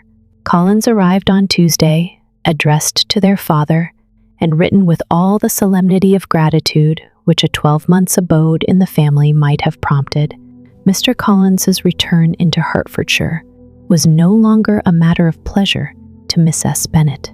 On the contrary, she was as much disposed to complain of it as her husband. It was very strange that he should come to Longbourn instead of to Lucas Lodge. It was also very inconvenient and exceedingly troublesome. She hated having visitors in the house while her health was so indifferent, and lovers were of all people the most disagreeable. Such were the gentle murmurs of Miss S. Bennet, and they gave way only to the greater distress of Mr. Bingley's continued absence. Neither Jane nor Elizabeth were comfortable on this subject. Day after day passed away without bringing any other tidings of him than the report which shortly prevailed in Meryton of his coming no more to Netherfield the whole winter, a report which highly incensed Miss S. Bennet, and which she never failed to contradict as a most scandalous falsehood. Even Elizabeth began to fear, not that Bingley was indifferent, but that his sisters would be successful in keeping him away. Unwilling as she was to admit an idea so destructive of Jane's happiness, and so dishonorable to the stability of her lover, she could not prevent its frequently occurring. The united efforts of his two unfeeling sisters, and of his overpowering friend, assisted by the attractions of Miss Darcy and the amusements of London, might be too much, she feared, for the strength of his attachment. As for Jane, her anxiety under this suspense was, of course, more painful than Elizabeth's, but whatever she felt she was desirous of concealing, and between herself and Elizabeth, therefore, the subject was never alluded to. But as no such delicacy restrained her mother, an hour seldom passed in which she did not talk of Bingley, express her impatience for his arrival, or even require Jane to confess that if he did not come back, she would think herself very ill-used. It needed all Jane's steady mildness to bear these attacks with tolerable tranquillity. Mr. Collins returned most punctually on Monday fortnight, but his reception at Longbourn was not quite so gracious as it had been on his first introduction. He was too happy, however, to need much attention, and luckily for the others, the business of love-making relieved them from a great deal of his company. The chief of every day was spent by him at Lucas Lodge, and he sometimes returned to Longbourn only in time to make an apology for his absence before the family went to bed. Miss S. Bennet was really in a most pitiable state. The very mention of anything concerning the match threw her into an agony of ill humor, and wherever she went, she was sure of hearing it talked of. The sight of Miss Lucas was odious to her. As her successor in that house, she regarded her with jealous abhorrence. Whenever Charlotte came to see them, she concluded her to be anticipating the hour of possession, and whenever she spoke, in a low voice to Mr. Collins, was convinced that they were talking of the Longbourn estate, and resolving to turn herself and her daughters out of the house. As soon as Mr. Bennet were dead, she complained bitterly of all this to her husband. "Indeed, Mr. Bennet," said she, "it is very hard to think that Charlotte Lucas should ever be mistress of this house, that I should be forced to make way for her, and live to see her take her place in it. My dear, do not give way to such gloomy thoughts. Let us hope for better things. Let us flatter ourselves that I may be the survivor." This was not very consoling to Miss S. Bennet, and therefore, instead of making any answer, she went on as before. "I cannot bear to think that they should have all this estate. If it was not for the entail, I should not mind it. What should not you mind? I should not mind anything at all. Let us be thankful that you are preserved from a state of such insensibility. I never can be thankful, Mr. Bennet, for anything about the entail. How anyone could have the conscience to entail away an estate from one's own daughters, I cannot understand, and all for the sake of Mr. Collins, too. Why should he have it more than anybody else? I leave it to yourself to determine," said Mr. Bennet. Chapter 24. Miss Bingley's letter arrived and put an end to doubt. The very first sentence conveyed the assurance of their being all settled in London for the winter, and concluded with her brother's regret at not having had time to pay his respects to his friends in Hertfordshire before he left the country. Hope was over, entirely over, and when Jane could attend to the rest of the letter, she found little, except the professed affection of the writer, that could give her any comfort. Miss Darcy's praise occupied the chief of it. Her many attractions were again dwelt on, and Caroline boasted joyfully of their increasing intimacy, and ventured to predict the accomplishment of the wishes which had been unfolded in her former letter. She wrote also with great pleasure of her brother's being an inmate of Mr. Darcy's house, and mentioned with raptures some plans of the latter with regard to new furniture. Elizabeth, to whom Jane very soon communicated the chief of all this, heard it in silent indignation. Her heart was divided between concern for her sister and resentment against all others. To Caroline's assertion of her brother's being partial to Miss Darcy, she paid no credit. That he was really fond of Jane, she doubted no more than she had ever done, and much as she had always been disposed to like him, she could not think without anger, hardly without contempt, on that easiness of temper, that want of proper resolution, which now made him the slave of his designing friends, and led him to sacrifice of his own happiness to the caprice of their inclination. Had his own happiness, however, been the only sacrifice, he might have been allowed to sport with it in whatever manner he thought best. But her sister's was involved in it, as she thought he must be sensible himself. It was a subject, in short, on which reflection would be long indulged, and must be unavailing. She could think of nothing else, and yet whether Bingley's regard had really died away, or were suppressed by his friend's interference, whether he had been aware of Jane's attachment, or whether it had escaped his observation, whatever were the case, though her opinion of him must be materially affected by the difference, her sister's situation remained the same, her peace equally wounded. A day or two passed before Jane had courage to speak of her feelings to Elizabeth, but at last, on Mrs. Bennet's leaving them together, after a longer irritation than usual about Netherfield and its master, she could not help saying, "Oh, that my dear mother had more command over herself. She can have no idea of the pain she gives me by her continual reflections on him. But I will not repine. It cannot last long. He will be forgot, and we shall all be as we were before." Elizabeth looked at her sister with incredulous solicitude, but said nothing. "You doubt me," cried Jane, slightly coloring. "Indeed, you have no reason. He may live in my memory as the most amiable man of my acquaintance, but that is all. I have nothing either to hope or fear, and nothing to reproach him with. Thank God, I have not that pain. A little time, therefore, I shall certainly try to get the better." With a stronger voice, she soon added, "I have this comfort immediately, that it has not been more than an error of fancy on my side, and that it has done no harm to anyone but myself." "My dear Jane," exclaimed Elizabeth, "you are too good. Your sweetness and disinterestedness are really angelic. I do not know what to say to you. I feel as if I had never done you justice, or loved you as you deserve." Miss Bennet eagerly disclaimed all extraordinary merit, and threw back the praise on her sister's warm affection. "Nay," said Elizabeth, "this is not fair. You wish to think all the world respectable, and are hurt if I speak ill of anybody. I only want to think you perfect, and you set yourself against it.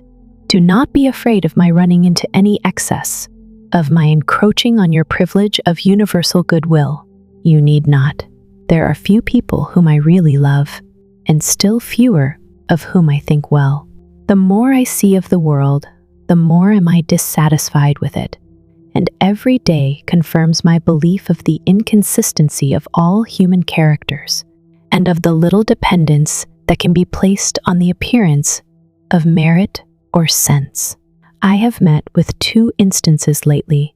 One I will not mention, the other is Charlotte's marriage. It is unaccountable. In every view, it is unaccountable.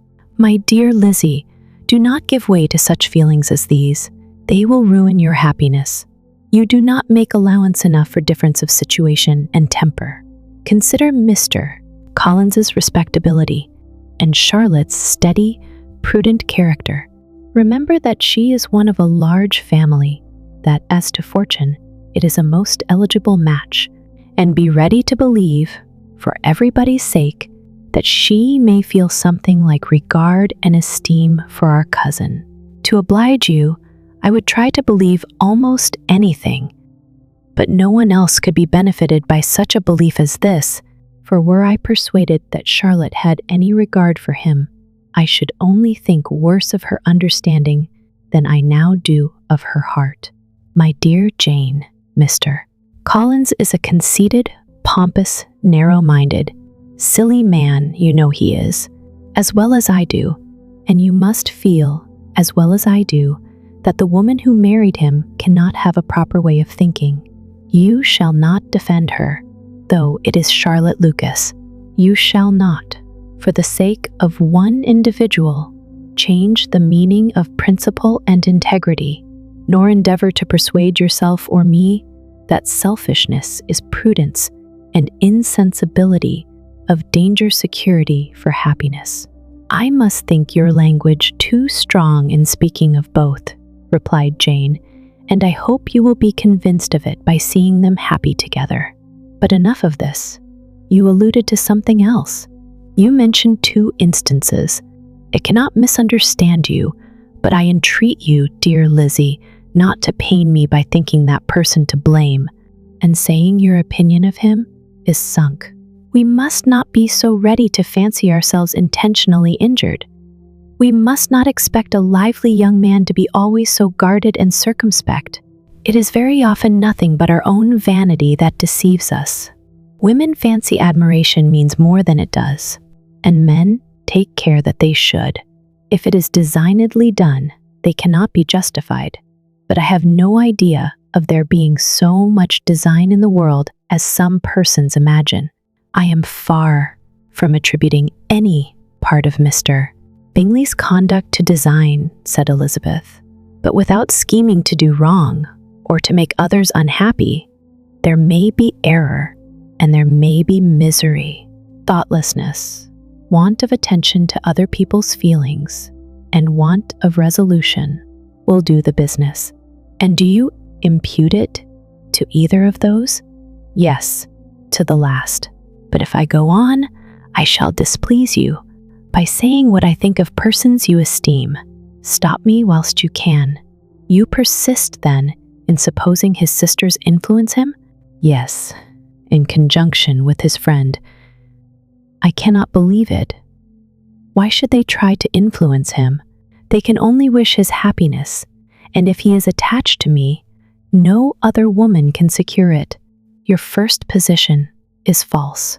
They may wish many things besides his happiness. They may wish his increase of wealth and consequence. They may wish him to marry a girl who has all the importance of money, great connections, and pride. Beyond a doubt, they do wish him to choose Miss Darcy, replied Jane, but this may be from better feelings than you are supposing. They have known her much longer than they have known. No wonder if they love her better.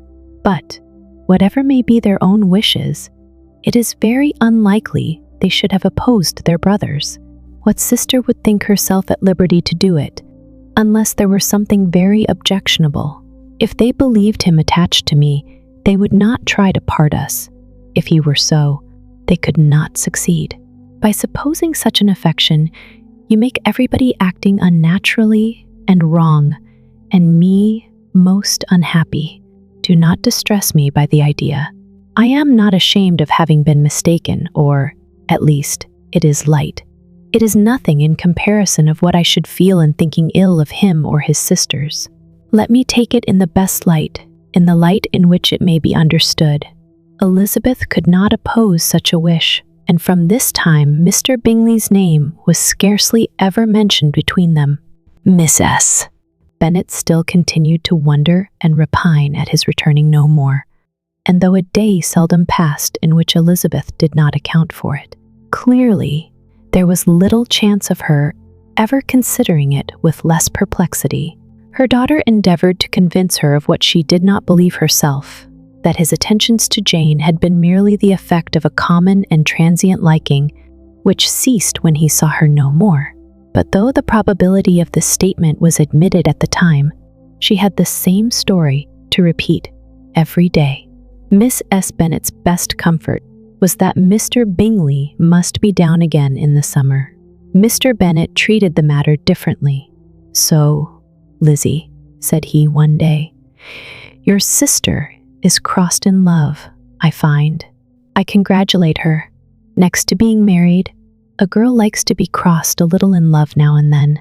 It is something to think of, and it gives her a sort of distinction among her companions. When is your turn to come? You will hardly bear to be long outdone by Jane. Now is your time. Here are officers enough in Meryton to disappoint all the young ladies in the country. Let Wickham be your man. He is a pleasant fellow, and would jilt you creditably." "Thank you, sir, but a less agreeable man would satisfy me. We must not all expect Jane's good fortune." "True," said Mr. Bennet, "but it is a comfort to think that, whatever of that kind may befall you, you have an affectionate mother who will make the most of it." Mr. Wickham's society was of material service in dispelling the gloom which the late perverse occurrences had thrown on many of the Longbourn family. They saw him often, and to his other recommendations was now added that of general unreserve. The whole of what Elizabeth had already heard, his claims on Mr. Darcy, and all that he had suffered from him, was now openly acknowledged and publicly canvassed, and everybody was pleased to know how much they had always disliked Mr. Darcy before they had known anything of the matter. Miss Bennet was the only creature who could suppose there might be any extenuating circumstances in the case. Unknown to the society of Hertfordshire, her mild and steady candor always pleaded for allowances and urged the possibility of mistakes, but by everybody else, Mr. Darcy was condemned as the worst of men. Chapter 25. After a week spent in professions of love and schemes of felicity, Mr. Collins was called from his amiable Charlotte by the arrival of Saturday. The pain of separation, however, might be alleviated on his side by preparations for the reception of his bride, as he had reason to hope that shortly after his return into Hertfordshire, the day would be fixed that was to make him the happiest of men. He took leave of his relations at Longbourn with as much solemnity as before, wished his fair cousins health and happiness again, and promised their father another letter of thanks. On the following Monday, Mrs. Bennet had the pleasure of receiving her brother and his wife, who came as usual to spend the Christmas at Longbourn. Mr. Gardiner was a sensible, gentlemanlike man, greatly superior to his sister, as well by nature as education. The Netherfield ladies would have had difficulty in believing that a man who lived by trade, and within view of his own warehouses, could have been so well bred and agreeable. Mrs. Gardiner, who was several years younger than Mrs. Bennet and Mrs. Phillips, was an amiable, intelligent, elegant woman, and a great favorite with all her Longbourn nieces. Between the two eldest and herself especially, there subsisted a particular regard. They had frequently been staying with her in town. The first part of Mrs. Gardiner's business on her arrival was to distribute her presents and describe the newest fashions. When this was done, she had a less active part to play. It became her turn to listen. Miss S. Bennet had many grievances to relate, and much to complain of. They had all been very ill used since she last saw her sister. 2 of her girls had been upon the point of marriage, and after all, There was nothing in it. I do not blame Jane, she continued, for Jane would have got Mr. Bingley if she could. But Lizzie, oh, sister, it is very hard to think that she might have been Mr. Collins's wife by this time, had it not been for her own perverseness. He made her an offer in this very room, and she refused him. The consequence of it is that Lady Lucas will have a daughter married before I have, and that the Longbourn estate is just as much entailed as ever. The Lucases are very artful people indeed, sister. They are all for what they can get. I am sorry to say it of them, but so it is. It makes me very nervous and poorly to be thwarted so in my own family, and to have neighbors who think of themselves before anybody else. However, your coming just at this time is the greatest of comforts, and I am very glad to hear what you tell us of long sleeves. Mrs. Gardiner, to whom the chief of this news had been given before, in the course of Jane and Elizabeth's correspondence with her, made her sister a slight answer, and, in compassion to her nieces, turned the conversation. When alone with Elizabeth afterwards, she spoke more on the subject. "It seems likely to have been a desirable match for Jane," said she. "I am sorry it went off, but these things happen so often. A young man, such as you describe, Mr. Bingley, so easily falls in love with a pretty girl for a few weeks, and when accident separates them, so easily forgets her, that these sort of inconsistencies are very frequent." "An excellent consolation in its way," said Elizabeth, "but it will not do for us. We do not suffer by accident. It does not often happen that the interference of friends will persuade a young man of independent fortune to think no more of a girl whom he was violently in love with only a few days before. But that expression of violently in love is so hackneyed, so doubtful, so indefinite, that it gives me very little idea. It is as often applied to feelings which arise from a half-hour's acquaintance as to a real, strong attachment. Pray, how violent was Mr. Bingley's love?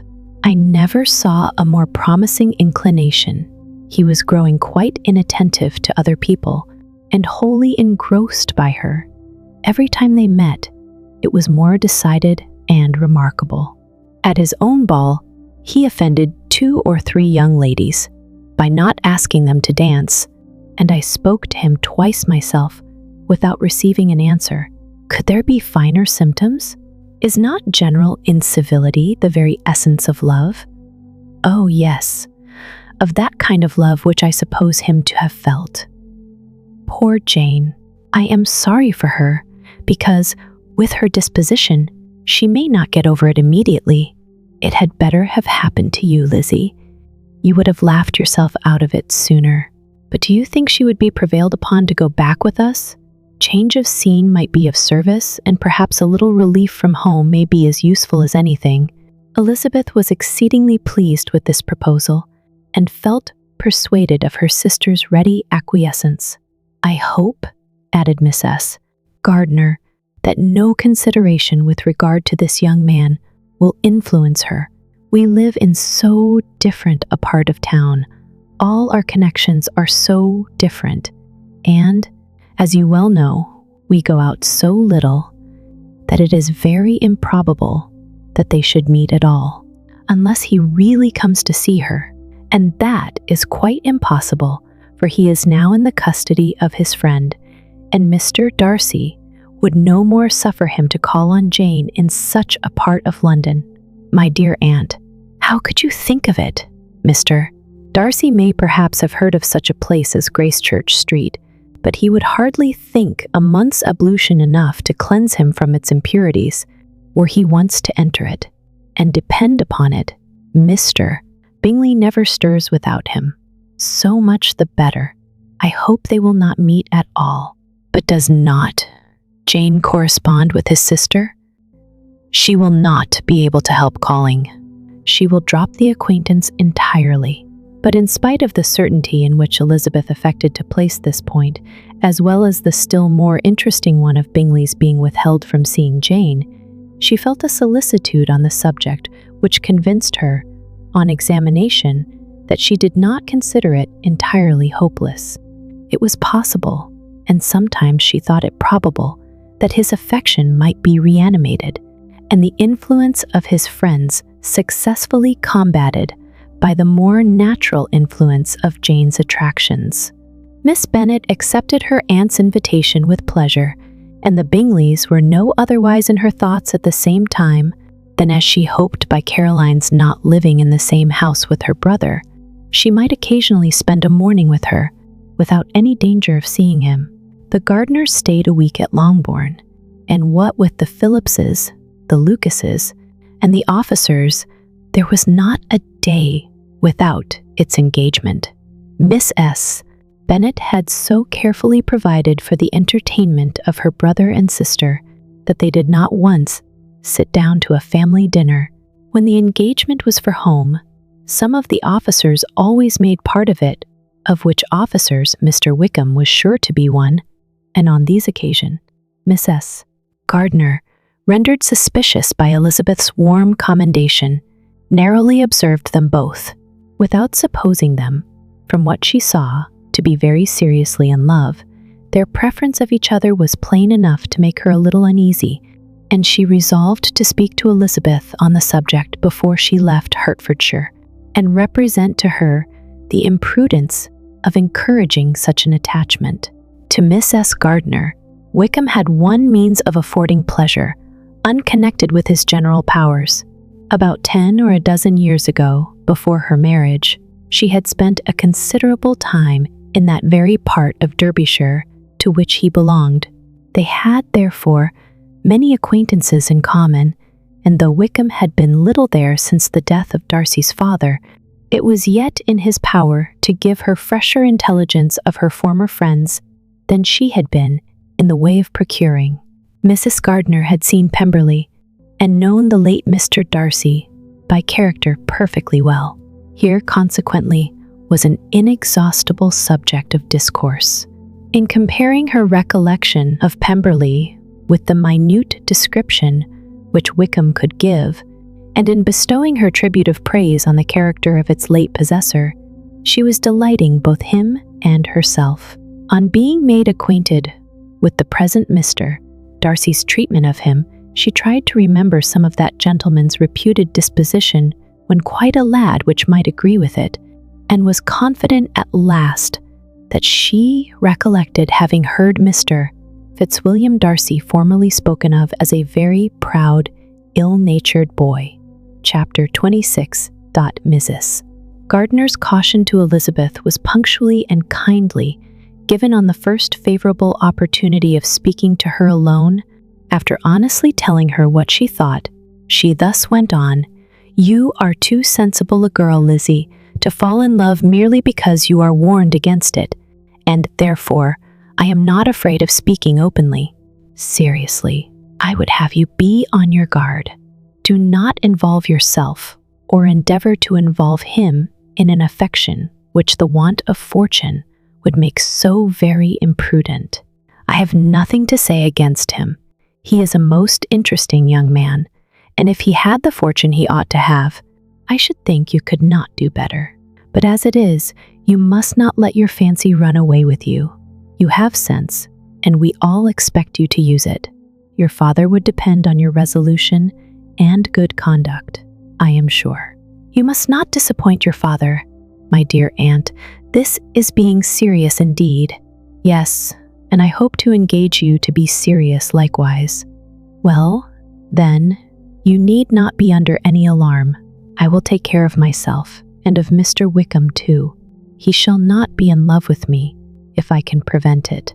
Elizabeth, you are not serious now. I beg your pardon. I will try again. At present, I am not in love with Mr. Wickham. No, I certainly am not, but he is, beyond all comparison, the most agreeable man I ever saw, and if he becomes really attached to me, I believe it will be better that he should not. I see the imprudence of it. Oh, that abominable Mr. Darcy! My father's opinion of me does me the greatest honor, and I should be miserable to forfeit it. My father, however, is partial to Mr. Wickham. In short, my dear aunt, I should be very sorry to be the means of making any of you unhappy. But since we see every day that where there is affection, young people are seldom withheld by immediate want of fortune from entering into engagements with each other, how can I promise to be wiser than so many of my fellow creatures if I am tempted? Or how am I even to know that it would be wisdom to resist? All that I can promise you, therefore, is not to be in a hurry. I will not be in a hurry to believe myself his first object. When I am in company with him, I will not be wishing. In short, I will do my best. Perhaps it will be as well if you discourage his coming here so very often. At least, you should not remind your mother of inviting him, as I did the other day, said Elizabeth with a conscious smile. Very true. It will be wise in me to refrain from that, but do not imagine that he is always here so often. It is on your account that he has been so frequently invited this week. You know my mother's ideas as to the necessity of constant company for her friends, but really, and upon my honor, I will try to do what I think to be the wisest. And now I hope you are satisfied. Her aunt assured her that she was, and Elizabeth, having thanked her for the kindness of her hints, they parted, a wonderful instance of advice being given on such a point without being resented. Mr. Collins returned into Hertfordshire soon after it had been quitted by the Gardiners and Jane, but as he took up his abode with the Lucases, his arrival was no great inconvenience to Miss S. Bennet. His marriage was now fast approaching, and she was at length so far resigned as to think it inevitable, and even repeatedly to say, in an ill-natured tone, that she wished they might be happy. Thursday was to be the wedding day, and on Wednesday Miss Lucas paid her farewell visit, and when she rose to take leave, Elizabeth, ashamed of her mother's ungracious and reluctant good wishes, and sincerely affected herself, accompanied her out of the room. As they went downstairs together, Charlotte said, I shall depend on hearing from you very often, Eliza. That you certainly shall. And I have another favor to ask you. Will you come and see me? We shall often meet, I hope, in Hertfordshire. I am not likely to leave Kent for some time. Promise me, therefore, to come to Hunsford. Elizabeth could not refuse, though she foresaw little pleasure in the visit. My father and Maria are coming to me in March, added Charlotte, and I hope you will consent to be of the party. Indeed, Eliza, you will be as welcome as either of them. The wedding took place. The bride and bridegroom set off for Kent from the church door, and everybody had as much to say, or to hear, on the subject as usual. Elizabeth soon heard from her friend, and their correspondence was as regular and frequent as it had ever been. That it should be equally unreserved was impossible. Elizabeth could never address her without feeling that all the comfort of intimacy was over, and though determined not to slacken as a correspondent, it was for the sake of what had been rather than what was. Charlotte's first letters were received with a good deal of eagerness. There could not but be curiosity to know how she would speak of her new home, how she would like Lady Catherine, and how happy she would dare pronounce herself to be, though when the letters were read, Elizabeth felt that Charlotte expressed herself on every point exactly as she might have foreseen. She wrote cheerfully, seemed surrounded with comforts, and mentioned nothing which she could not praise. The house, furniture, neighborhood, and roads were all to her taste, and Lady Catherine's behavior was most friendly and obliging. It was Mr. Collins's picture of Hunsford and Rosings rationally softened, and Elizabeth perceived that she must wait for her own visit there to know the rest. Jane had already written a few lines to her sister to announce their safe arrival in London, and when she wrote again, Elizabeth hoped it would be in her power to say something of the Bingleys. Her impatience for this second letter was as well rewarded as impatience generally is. Jane had been a week in town without either seeing or hearing from Caroline. She accounted for it, however, by supposing that her last letter to her friend from Longbourn had by some accident been lost. "My aunt," she continued, "is going tomorrow into that part of the town, and I shall take the opportunity of calling in Grosvenor Street."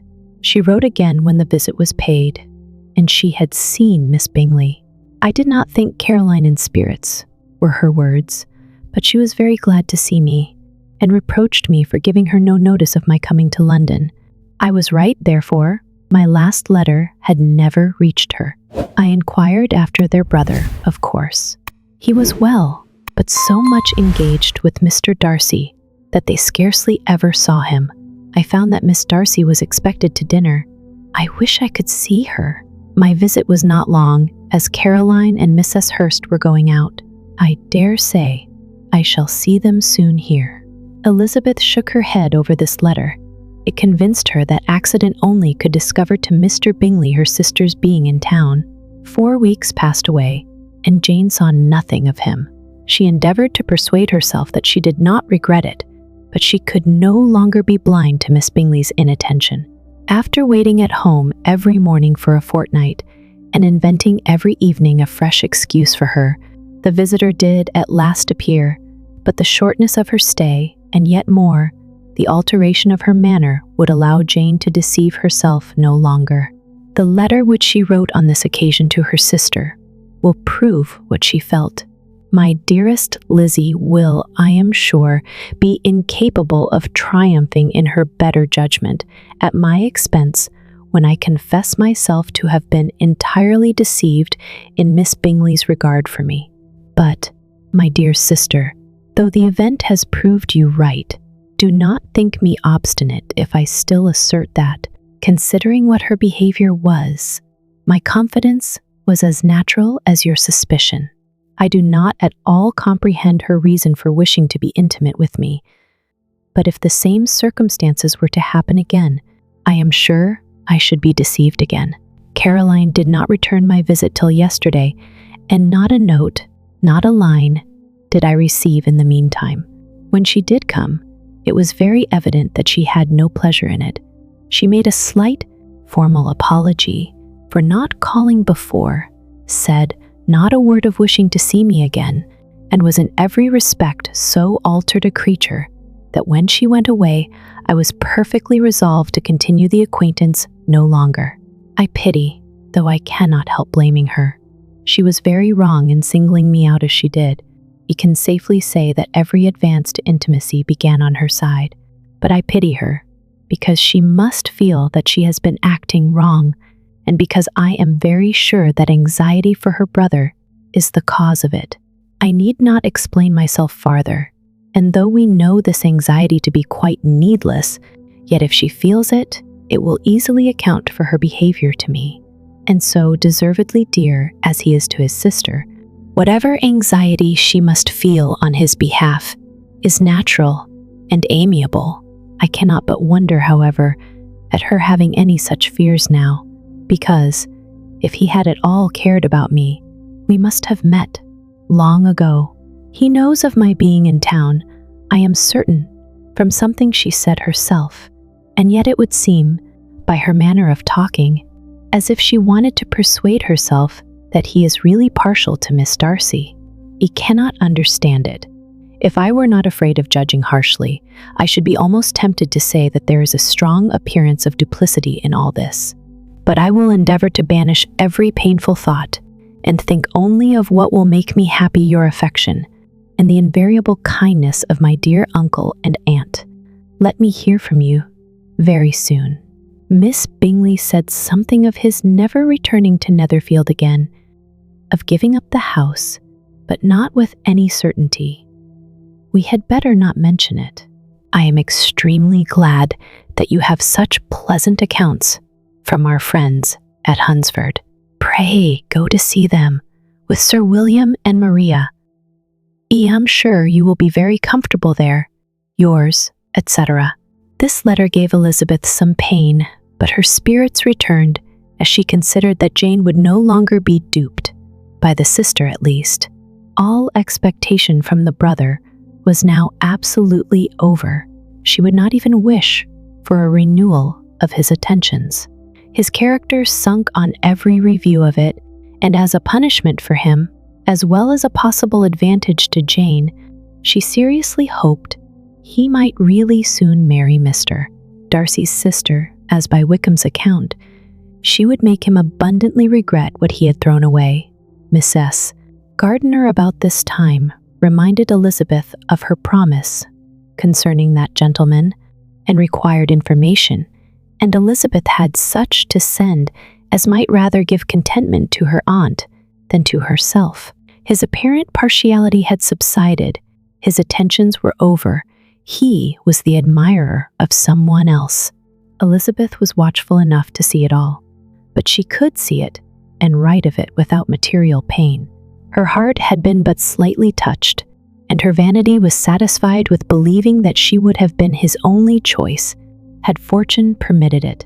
The sudden acquisition of £10,000 was the most remarkable charm of the young lady to whom he was now rendering himself agreeable, but Elizabeth, less clear-sighted perhaps in this case than in Charlotte's, did not quarrel with him for his wish of independence. Nothing, on the contrary, could be more natural, and while able to suppose that it cost him a few struggles to relinquish her, she was ready to allow it a wise and desirable measure for both, and could very sincerely wish him happy. All this was acknowledged to Mrs. Gardiner, and after relating the circumstances, she thus went on, "I am now convinced, my dear aunt, that I have never been much in love, for had I really experienced that pure and elevating passion, I should at present detest his very name, and wish him all manner of evil. But my feelings are not only cordial towards him, they are even impartial towards Miss King. I cannot find out that I hate her at all, or that I am in the least unwilling to think her a very good sort of girl. There can be no love in all this. My watchfulness has been effectual, and though I certainly should be a more interesting object to all my acquaintances were I distractedly in love with him, it cannot say that I regret my comparative insignificance. Importance may sometimes be purchased too dearly. Kitty and Lydia take his defection much more to heart than I do. They are young in the ways of the world, and not yet open to the mortifying conviction that handsome young men must have something to live on as well as the plain. Chapter 27. With no greater events than these in the Longbourn family, and otherwise diversified by little beyond the walks to Meryton, sometimes dirty and sometimes cold, did January and February pass away. March was to take Elizabeth to Hunsford. She had not at first thought very seriously of going thither, but Charlotte, she soon found, was depending on the plan, and she gradually learned to consider it herself with greater pleasure as well as greater certainty. Absence had increased her desire of seeing Charlotte again, and weakened her disgust of Mr. Collins. There was novelty in the scheme, and as, with such a mother and such uncompanionable sisters, home could not be faultless. A little change was not unwelcome for its own sake. The journey would moreover give her a peep at Jane, and, in short, as the time drew near, she would have been very sorry for any delay. Everything, however, went on smoothly, and was finally settled according to Charlotte's first sketch. She was to accompany Sir William and his second daughter. The improvement of spending a night in London was added in time, and the plan became perfect as plan could be. The only pain was in leaving her father, who would certainly miss her, and who, when it came to the point, so little liked her going, that he told her to write to him and almost promised to answer her letter. The farewell between herself and Mr. Wickham was perfectly friendly, on his side even more. Her fellow travelers the next day were not of a kind to make her think him less agreeable. Sir William Lucas and his daughter Maria, a good-humored girl, but as empty-headed as himself, had nothing to say that could be worth hearing, and were listened to with about as much delight as the rattle of the chaise. Elizabeth loved absurdities, but she had known Sir William's too long. He could tell her nothing new of the wonders of his presentation and knighthood, and his civilities were worn out, like his information. It was a journey of only 24 miles, and they began it so early as to be in Gracechurch Street by noon. As they drove to Mr. Gardiner's door, Jane was at a drawing-room window watching their arrival. When they entered the passage, she was there to welcome them, and Elizabeth, looking earnestly in her face, was pleased to see it healthful and lovely as ever. On the stairs were a troop of little boys and girls, whose eagerness for their cousin's appearance would not allow them to wait in the drawing-room, and whose shyness, as they had not seen her for a 12-month, prevented their coming lower. All was joy and kindness. The day passed most pleasantly away, the morning in bustle and shopping, and the evening at one of the theaters. Elizabeth then contrived to sit by her aunt. Their first object was her sister, and she was more grieved than astonished to hear, in reply to her minute inquiries, that though Jane always struggled to support her spirits, there were periods of dejection. It was reasonable, however, to hope that they would not continue long. Miss S. Gardiner gave her the particulars, also, of Miss Bingley's visit in Gracechurch Street, and repeated conversations occurring at different times between Jane and herself, which proved that the former had, from her heart, given up the acquaintance. Miss S. Gardiner then rallied her niece on Wickham's desertion, and complimented her on bearing it so well.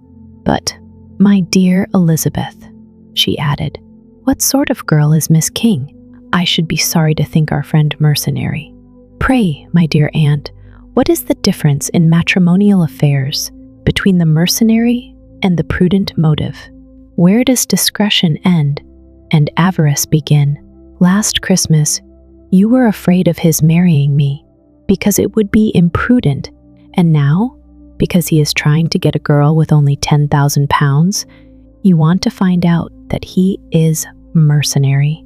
If you will only tell me what sort of girl Miss King is, I shall know what to think. She is a very good kind of girl, I believe. I know no harm of her, but he paid her not the smallest attention till her grandfather's death made her mistress of this fortune. Now what should he? If it were not allowable for him to gain my affections because I had no money, what occasion could there be for making love to a girl whom he did not care about, and who was equally poor?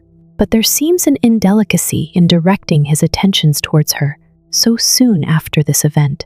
A man in distressed circumstances has not time for all those elegant decorums which other people may observe. If she does not object to it, why should we?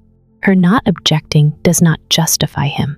It only shows her being deficient in something herself sense or feeling. Well, cried Elizabeth, have it as you choose. He shall be mercenary, and she shall be foolish. No, Lizzie, that is what I do not choose. I should be sorry, you know, to think ill of a young man who has lived so long in Derbyshire.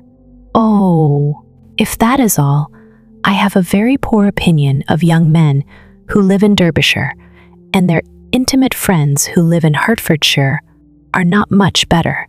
I am sick of them all. Thank heaven.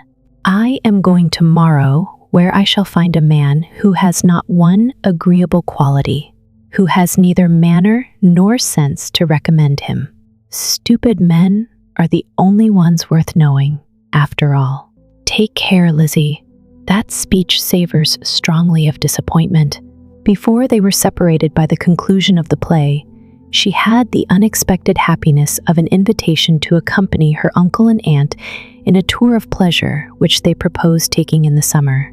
"We have not determined how far it shall carry us," said Mrs. Gardiner, "but perhaps to the lakes."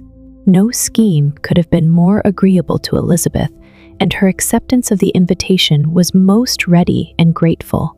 "Oh, my dear, dear aunt," she rapturously cried. "What delight! What felicity!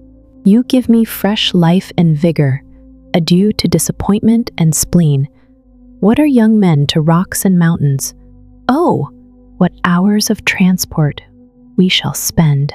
And when we do return, it shall not be like other travelers, without being able to give one accurate idea of anything.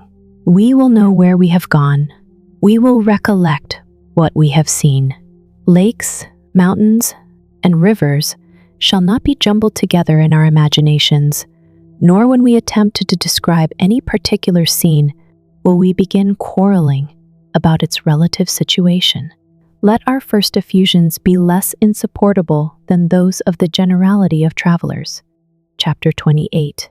Every object in the next day's journey was new and interesting to Elizabeth, and her spirits were in a state of enjoyment, for she had seen her sister looking so well as to banish all fear for her health, and the prospect of her northern tour was a constant source of delight. When they left the high road for the lane to Hunsford, every eye was in search of the parsonage, and every turning expected to bring it in view. The palings of Rosings Park was their boundary on one side. Elizabeth smiled at the recollection of all that she had heard of its inhabitants. At length, the parsonage was discernible. The garden sloping to the road, the house standing in it, the green pales, and the laurel hedge, everything declared they were arriving. Mr. Collins and Charlotte appeared at the door, and the carriage stopped at the small gate which led by a short gravel walk to the house, amidst the nods and smiles of the whole party. In a moment, they were all out of the chaise, rejoicing at the sight of each other. Miss S. Collins welcomed her friend with the liveliest pleasure, and Elizabeth was more and more satisfied with coming when she found herself so affectionately received. She saw instantly that her cousin's manners were not altered by his marriage. His formal civility was just what it had been, and he detained her some minutes at the gate to hear and satisfy his inquiries after all her family.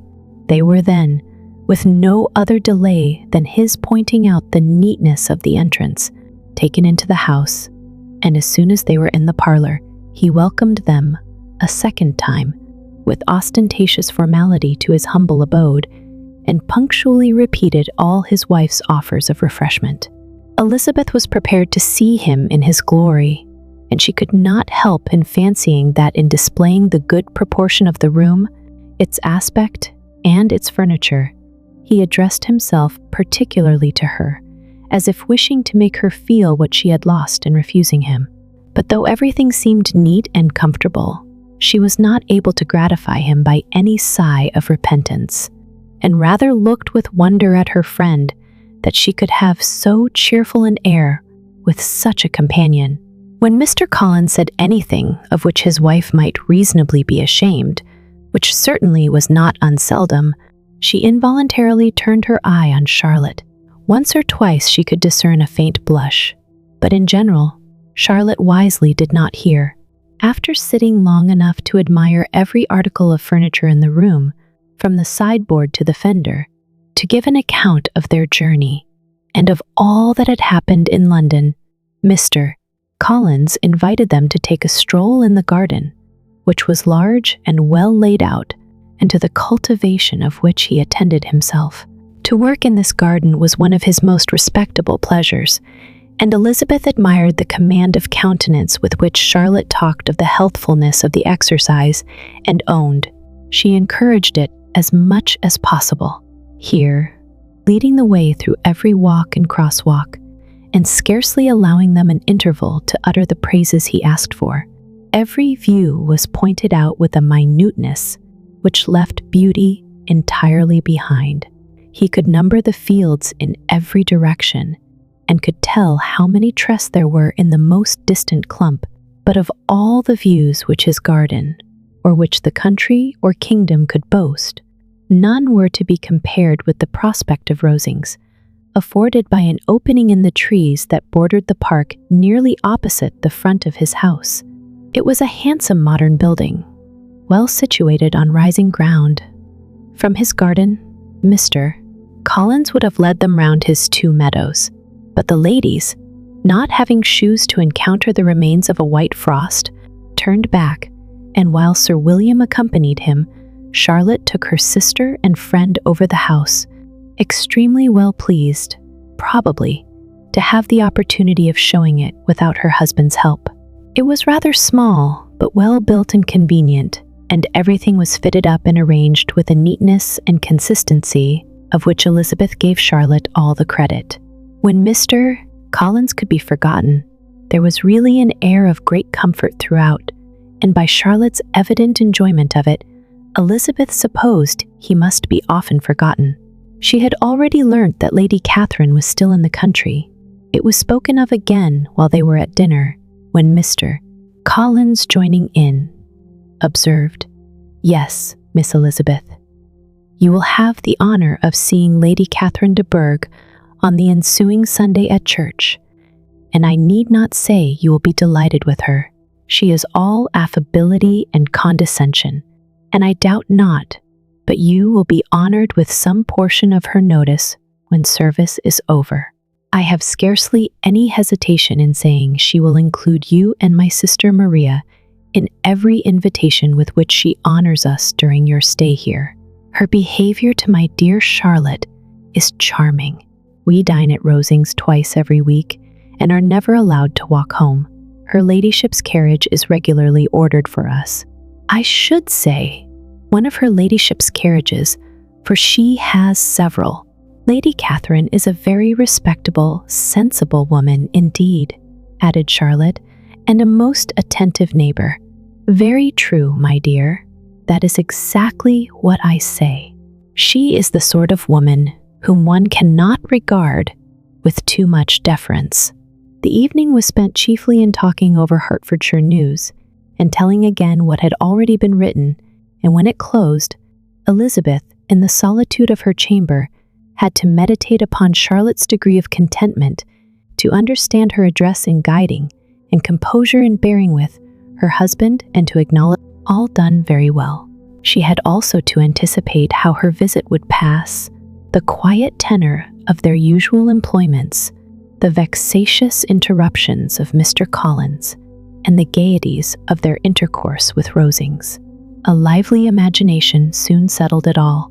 About the middle of the next day, as she was in her room getting ready for a walk, a sudden noise below seemed to speak the whole house in confusion, and, after listening a moment, she heard somebody running upstairs in a violent hurry and calling loudly after her. She opened the door and met Maria in the landing place, who, breathless with agitation, cried out, "Oh, my dear Eliza, pray make haste and come into the dining room, for there is such a sight to be seen. I will not tell you what it is. Make haste and come down this moment." Elizabeth asked questions in vain. Maria would tell her nothing more, and down they ran into the dining room, which fronted the lane, in quest of this wonder. It was 2 ladies stopping in a low phaeton at the garden gate. "And is this all?" cried Elizabeth. "The first expected at least that the pigs were got into the garden, and here is nothing but Lady Catherine and her daughter." "La, my dear," said Maria, quite shocked at the mistake. "It is not Lady Catherine. The old lady is Miss S. Jenkinson, who lives with them. The other is Miss de Bourgh. Only look at her. She is quite a little creature. Who would have thought that she could be so thin and small? She is abominably rude to keep Charlotte out of doors in all this wind. Why does she not come in? Oh, Charlotte says she hardly ever does. It is the greatest of favors when Miss de Bourgh comes in. I like her appearance," said Elizabeth, struck with other ideas. "She looks sickly and cross. Yes, she will do for him very well. She will make him a very proper wife." Mr. Collins and Charlotte were both standing at the gate in conversation with the ladies, and Sir William, to Elizabeth's high diversion, was stationed in the doorway in earnest contemplation of the greatness before him, and constantly bowing whenever Miss de Bourgh looked that way. At length, there was nothing more to be said. The ladies drove on, and the others returned into the house. Mr. Collins no sooner saw the two girls than he began to congratulate them on their good fortune, which Charlotte explained by letting them know that the whole party was asked to dine at Rosings the next day. Chapter 29. Mr. Collins's triumph, in consequence of this invitation, was complete. The power of displaying the grandeur of his patroness to his wondering visitors, and of letting them see her civility towards himself and his wife, was exactly what he had wished for, and that an opportunity of doing it should be given so soon was such an instance of Lady Catherine's condescension as he knew not how to admire enough. "I confess," said he, "that I should not have been at all surprised by her ladyship's asking us on Sunday to drink tea and spend the evening at Rosings. I rather expected, from my knowledge of her affability, that it would happen. But who could have foreseen such an attention as this? Who could have imagined that we should receive an invitation to dine there, an invitation, moreover, including the whole party so immediately after your arrival?" "I am the less surprised at what has happened," replied Sir William, "from that knowledge of what the manners of the great really are, which my situation in life has allowed me to acquire. About the court, such instances of elegant breeding are not uncommon. Scarcely anything was talked of the whole day or next morning but their visit to Rosings. Mr. Collins was carefully instructing them in what they were to expect, that the sight of such rooms, so many servants, and so splendid a dinner might not wholly overpower them. When the ladies were separating for the toilette, he said to Elizabeth, "Do not make yourself uneasy, my dear cousin, about your apparel. Lady Catherine is far from requiring that elegance of dress in us which becomes herself and her daughter. I would advise you merely to put on whatever of your clothes is superior to the rest. There is no occasion for anything more. Lady Catherine will not think the worse of you for being simply dressed. She likes to have the distinction of rank preserved." While they were dressing, he came 2 or 3 times to their different doors, to recommend their being quick, as Lady Catherine very much objected to be kept waiting for her dinner. Such formidable accounts of her ladyship and her manner of living quite frightened Maria Lucas, who had been little used to company, and she looked forward to reduction at Rosings with as much apprehension as her father had done to his presentation at Street James's. As the weather was fine, they had a pleasant walk of about half a mile across the park. Every park has its beauty and its prospects, and Elizabeth saw much to be pleased with, though she could not be in such raptures as Mr. Collins expected the scene to inspire, and was but slightly affected by his enumeration of the windows in front of the house, and his relation of what the glazing altogether had originally cost Sir Louis de Bourgh.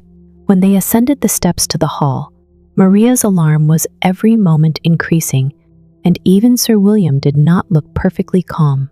Elizabeth's courage did not fail her.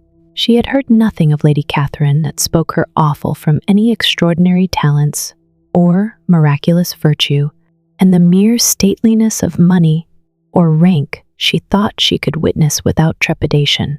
From the entrance hall, of which Mr. Collins pointed out, with a rapturous air, the fine proportion and the finished ornaments, they followed the servants through an antechamber to the room where Lady Catherine, her daughter, and Miss S. Jenkinson were sitting. Her ladyship, with great condescension, arose to receive them, and as Miss S. Collins had settled it with her husband that the office of introduction should be hers, it was performed in a proper manner, without any of those apologies and thanks which he would have thought necessary. In spite of having been at Street James's, Sir William was so completely awed by the grandeur surrounding him that he had but just courage enough to make a very low bow and take his seat without saying a word, and his daughter, frightened almost out of her senses, sat on the edge of her chair, not knowing which way to look. Elizabeth found herself quite equal to the scene and could observe the three ladies before her composedly. Lady Catherine was a tall, large woman with strongly marked features, which might once have been handsome. Her air was not conciliating, nor was her manner of receiving them such as to make her visitors forget their inferior rank. She was not rendered formidable by silence, but whatever she said was spoken in so authoritative a tone as marked her self-importance and brought Mr. Wickham immediately to Elizabeth's mind, and from the observation of the day altogether, she believed Lady Catherine to be exactly what he represented. When, after examining the mother, in whose countenance and deportment she soon found some resemblance of Mr. Darcy, she turned her eyes on the daughter. She could almost have joined in Maria's astonishment at her being so thin and so small. There was neither in figure nor face any likeness between the ladies. Miss de Bourgh was pale and sickly. Her features, though not plain, were insignificant, and she spoke very little, except in a low voice, to Miss S.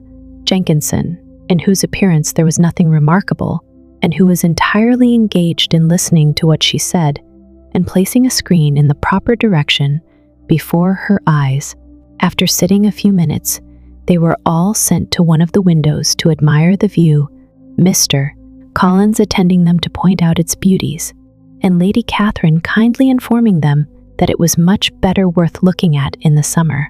The dinner was exceedingly handsome, and there were all the servants and all the articles of plate which Mr.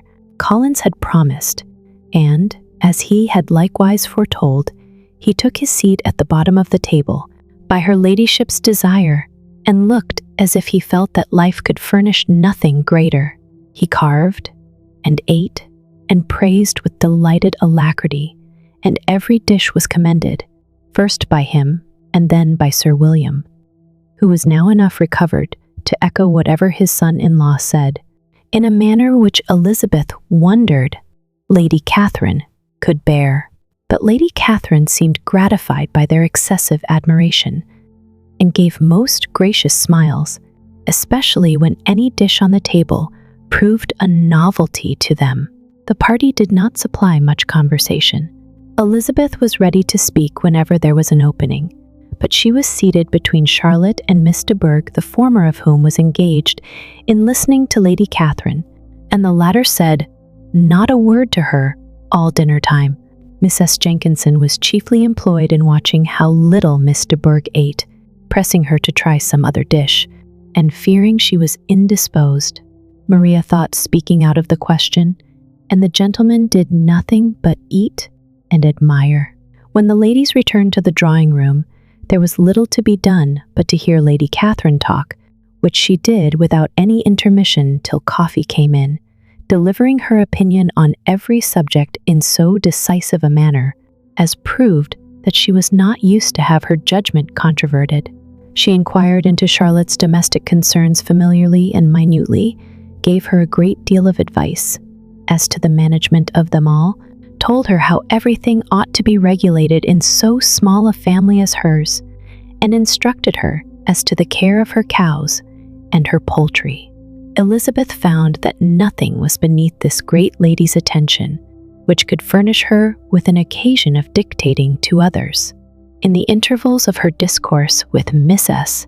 Collins, she addressed a variety of questions to Maria and Elizabeth, but especially to the latter, of whose connections she knew the least, and who she observed to Miss S. Collins was a very genteel, pretty kind of girl. She asked her, at different times, how many sisters she had, whether they were older or younger than herself, whether any of them were likely to be married, whether they were handsome, where they had been educated, what carriage her father kept, and what had been her mother's maiden name. Elizabeth felt all the impertinence of her questions, but answered them very composedly. Lady Catherine then observed, "Your father's estate is entailed on Mr. Collins. The first think, for your sake," turning to Charlotte, "I am glad of it, but otherwise I see no occasion for entailing estates from the female line. It was not thought necessary in Sir Louis de Bourgh's family. Do you play and sing, Miss Bennet? A little. Oh, then sometime or other we shall be happy to hear you. Our instrument is a capital one, probably superior to. You shall try it some day. Do your sisters play and sing? One of them does. Why did not you all learn? You ought all to have learned. The Miss Webbs all play, and their father has not so good an income as yours. Do you draw? No, not at all. What? None of you? Not one. That is very strange. But I suppose you had no opportunity. Your mother should have taken you to town every spring for the benefit of masters. My mother would have had no objection, but my father hates London. Has your governess left you? We never had any governess. No governess. How was that possible? 5 daughters brought up at home without a governess. I never heard of such a thing. Your mother must have been quite a slave to your education. Elizabeth could hardly help smiling as she assured her that had not been the case. Then who taught you? Who attended to you? Without a governess, you must have been neglected. Compared with some families, I believe we were, but such of us as wished to learn never wanted the means. We were always encouraged to read and had all the masters that were necessary. Those who chose to be idle certainly might. I, no doubt, but that is what a governess will prevent, and if I had known your mother, I should have advised her most strenuously to engage one. I always say that nothing is to be done in education without steady and regular instruction, and nobody but a governess can give it. It is wonderful how many families I have been the means of supplying in that way. I am always glad to get a young person well placed out. 4 nieces of Miss S. Jenkinson are most delightfully situated through my means, and it was but the other day that I recommended another young person who was merely accidentally mentioned to me, and the family are quite delighted with her. Miss S. Collins, did I tell you of Lady Metcalfe's calling yesterday to thank me? She finds Miss Pope a treasure. Lady Catherine, said she, you have given me a treasure. Are any of your younger sisters out, Miss Bennet? Yes, ma'am, all. What, all 5 out at once? Very odd. And you only the second.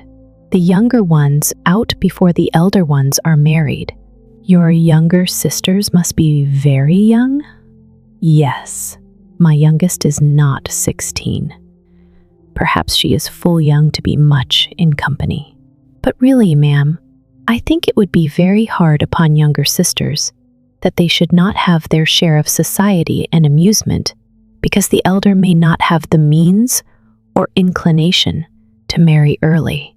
The last born has as good a right to the pleasures of youth at the first, and to be kept back on such a motive, I think it would not be very likely to promote sisterly affection or delicacy of mind. Upon my word, said her ladyship, you give your opinion very decidedly for so young a person. Pray, what is your age? With 3 younger sisters grown up, replied Elizabeth, smiling. Your ladyship can hardly expect me to own it. Lady Catherine seemed quite astonished at not receiving a direct answer, and Elizabeth suspected herself to be the first creature who had ever dared to trifle with so much dignified impertinence. You cannot be more than 20, I am sure, therefore you need not conceal your age. I am not 21. When the gentlemen had joined them and tea was over, the card tables were placed. Lady Catherine, Sir William, and Mr. and Mrs. Collins sat down to quadrille, and as Miss de Bourgh chose to play at casino, the 2 girls had the honor of assisting Miss S. Jenkinson to make up her party. Their table was superlatively stupid. Scarcely a syllable was uttered that did not relate to the game, except when Mrs. Jenkinson expressed her fears of Miss de Bourgh's being too hot or too cold, or having too much or too little light. A great deal more passed at the other table.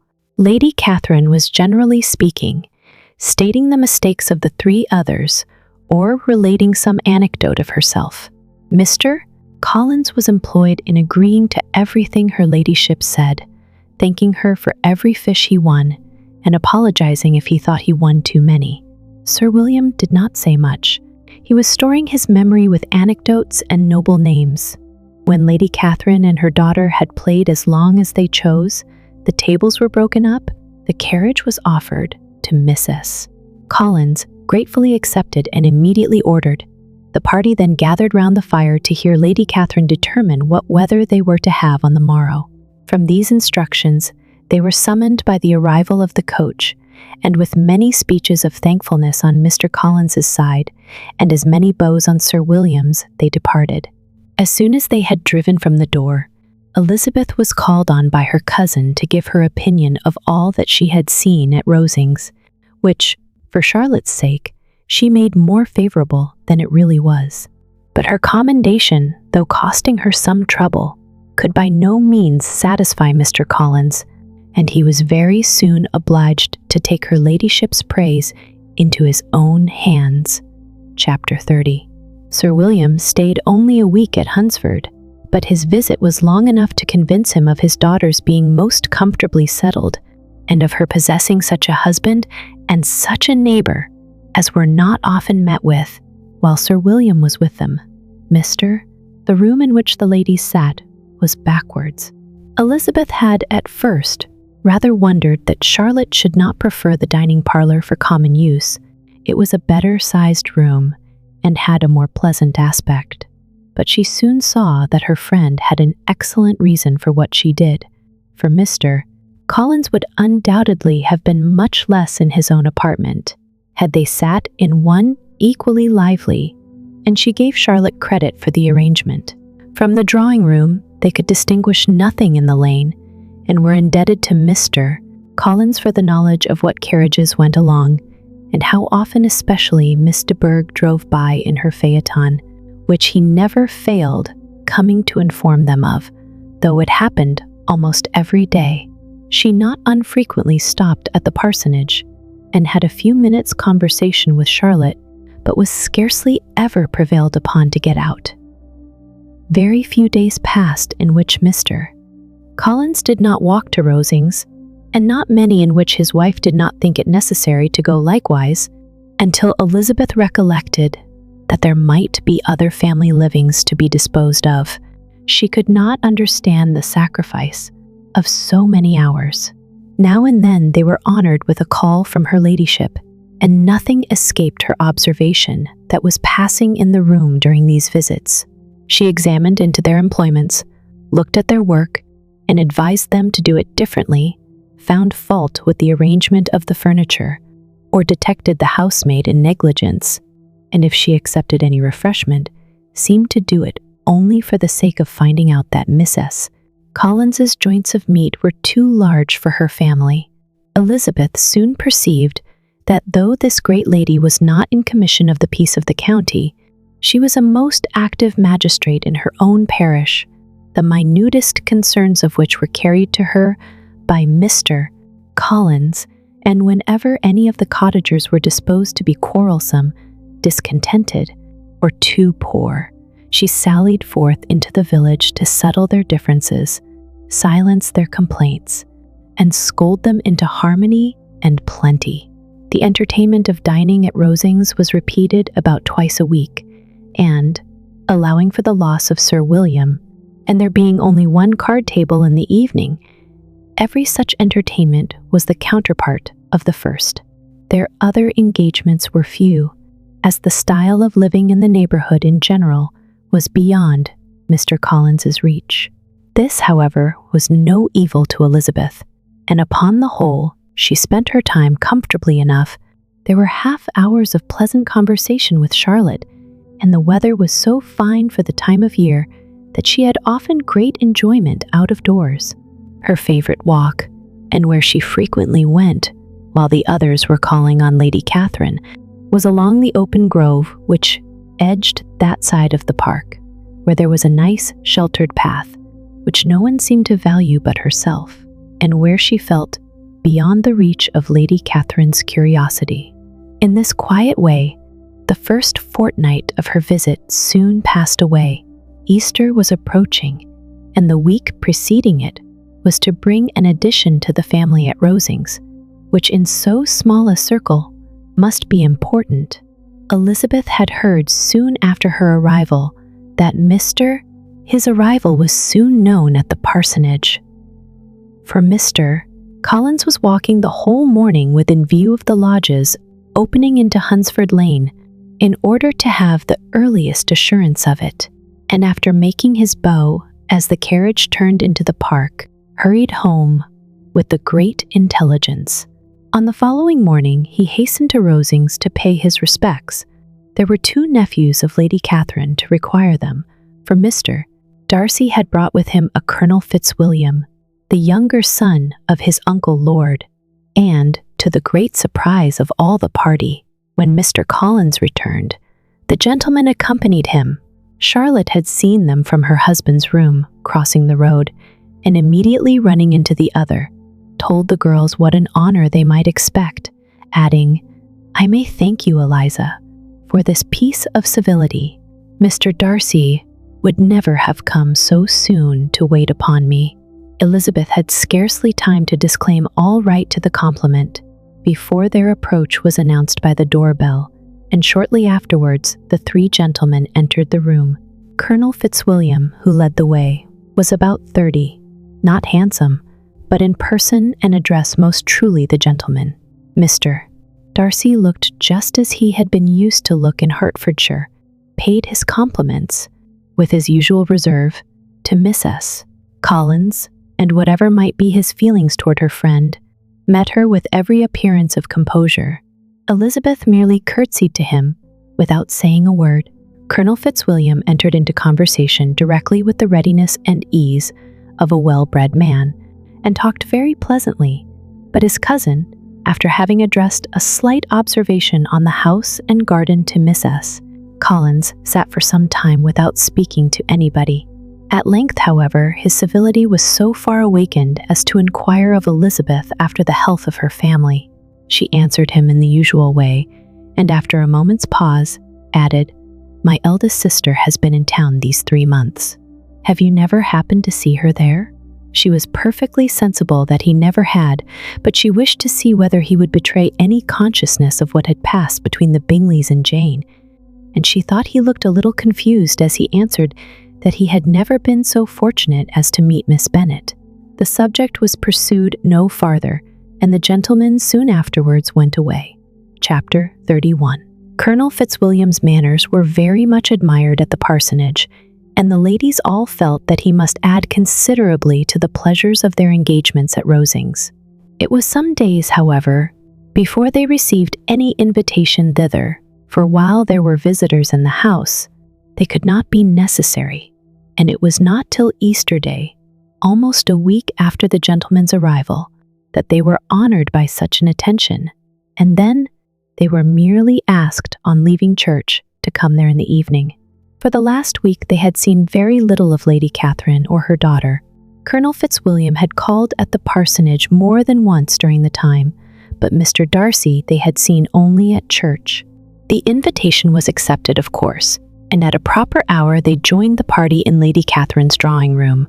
Her ladyship received them civilly, but it was plain that their company was by no means so acceptable as when she could get nobody else, and she was, in fact, almost engrossed by her nephews, speaking to them, especially to Darcy, much more than to any other person in the room. Colonel Fitzwilliam seemed really glad to see them. Anything was a welcome relief to him at Rosings, and Mrs. Collins's pretty friend had moreover caught his fancy very much. He now seated himself by her and talked so agreeably of Kent and Hertfordshire, of traveling and staying at home, of new books and music, that Elizabeth had never been half so well entertained in that room before, and they conversed with so much spirit and flow as to draw the attention of Lady Catherine herself, as well as of Mr. Darcy. His eyes had been soon and repeatedly turned towards them with a look of curiosity, and that her ladyship, after a while, shared the feeling, was more openly acknowledged, for she did not scruple to call out, "What is that you are saying, Fitzwilliam? What is it you are talking of? What are you telling Miss Bennet? Let me hear what it is." "We are speaking of music, madam," said he, when no longer able to avoid a reply. "Of music? Then pray speak aloud. It is of all subjects my delight. I must have my share in the conversation if you are speaking of music. There are few people in England, I suppose, who have more true enjoyment of music than myself, or a better natural taste. If I had ever learned, I should have been a great proficient, and so would Anne, if her health had allowed her to apply. I am confident that she would have performed delightfully. How does Georgiana get on, Darcy?" Mr. Darcy spoke with affectionate praise of his sister's proficiency. "I am very glad to hear such a good account of her," said Lady Catherine, "and pray tell her from me that she cannot expect to excel if she does not practice a good deal." "I assure you, madam," he replied, "that she does not need such advice. She practices very constantly. So much the better. It cannot be done too much, and when I next write to her, I shall charge her not to neglect it on any account. I often tell young ladies that no excellence in music is to be acquired without constant practice. I have told Miss Bennet several times that she will never play really well unless she practices more, and though Miss S. Collins has no instrument, she is very welcome, as I have often told her, to come to Rosings every day and play on the pianoforte in Miss S. Jenkinson's room. She would be in nobody's way, you know, in that part of the house." Mr. Darcy looked a little ashamed of his aunt's ill-breeding and made no answer. When coffee was over, Colonel Fitzwilliam reminded Elizabeth of having promised to play to him, and she sat down directly to the instrument. He drew a chair near her. Lady Catherine listened to half a song, and then talked, as before, to her other nephew, till the latter walked away from her, and making with his usual deliberation towards the pianoforte, stationed himself so as to command a full view of the fair performer's countenance. Elizabeth saw what he was doing, and at the first convenient pause, turned to him with an arch smile, and said, "You mean to frighten me, Mr. Darcy, by coming in all this state to hear me? I will not be alarmed, though your sister does play so well. There is a stubbornness about me that never can bear to be frightened at the will of others. My courage always rises at every attempt to intimidate me." "I shall not say you are mistaken," he replied, "because you could not really believe me to entertain any design of alarming you, and I have had the pleasure of your acquaintance long enough to know that you find great enjoyment in occasionally professing opinions which in fact are not your own." Elizabeth laughed heartily at this picture of herself, and said to Colonel Fitzwilliam, "Your cousin will give you a very pretty notion of me, and teach you not to believe a word I say. I am particularly unlucky in meeting with a person so able to expose my real character in a part of the world where I had hoped to pass myself off with some degree of credit. Indeed, Mr. Darcy, it is very ungenerous in you to mention all that you knew to my disadvantage in Hertfordshire, and, give me leave to say, very impolitic too, for it is provoking me to retaliate, and such things may come out as will shock your relations to hear. I am not afraid of you," said he, smilingly. "Pray, let me hear what you have to accuse him of," cried Colonel Fitzwilliam. "I should like to know how he behaves among strangers." "You shall hear then, but prepare yourself for something very dreadful. The first time of my ever seeing him in Hertfordshire, you must know, was at a ball, and at this ball, what do you think he did? He danced only 4 dances, though gentlemen were scarce, and, to my certain knowledge, more than one young lady was sitting down in want of a partner. Mr. Darcy, you cannot deny the fact. I had not at that time the honor of knowing any lady in the assembly beyond my own party. True, and nobody can ever be introduced in a ballroom. Well, Colonel Fitzwilliam, what do I play next? My fingers wait your orders. Perhaps, said Darcy, I should have judged better had I sought an introduction, but I am ill qualified to recommend myself to strangers. Shall we ask your cousin the reason of this? Said Elizabeth, still addressing Colonel Fitzwilliam. Shall we ask him why a man of sense and education, and who has lived in the world, is ill qualified to recommend himself to strangers? I can answer your question, said Fitzwilliam, without applying to him. It is because he will not give himself the trouble. I certainly have not the talent which some people possess, said Darcy, of conversing easily with those I have never seen before. I cannot catch their tone of conversation, or appear interested in their concerns, as I often see done. My fingers, said Elizabeth, do not move over this instrument in the masterly manner which I see so many women's do. They have not the same force or rapidity, and do not produce the same expression. But then, I have always supposed it to be my own fault, because I will not take the trouble of practicing.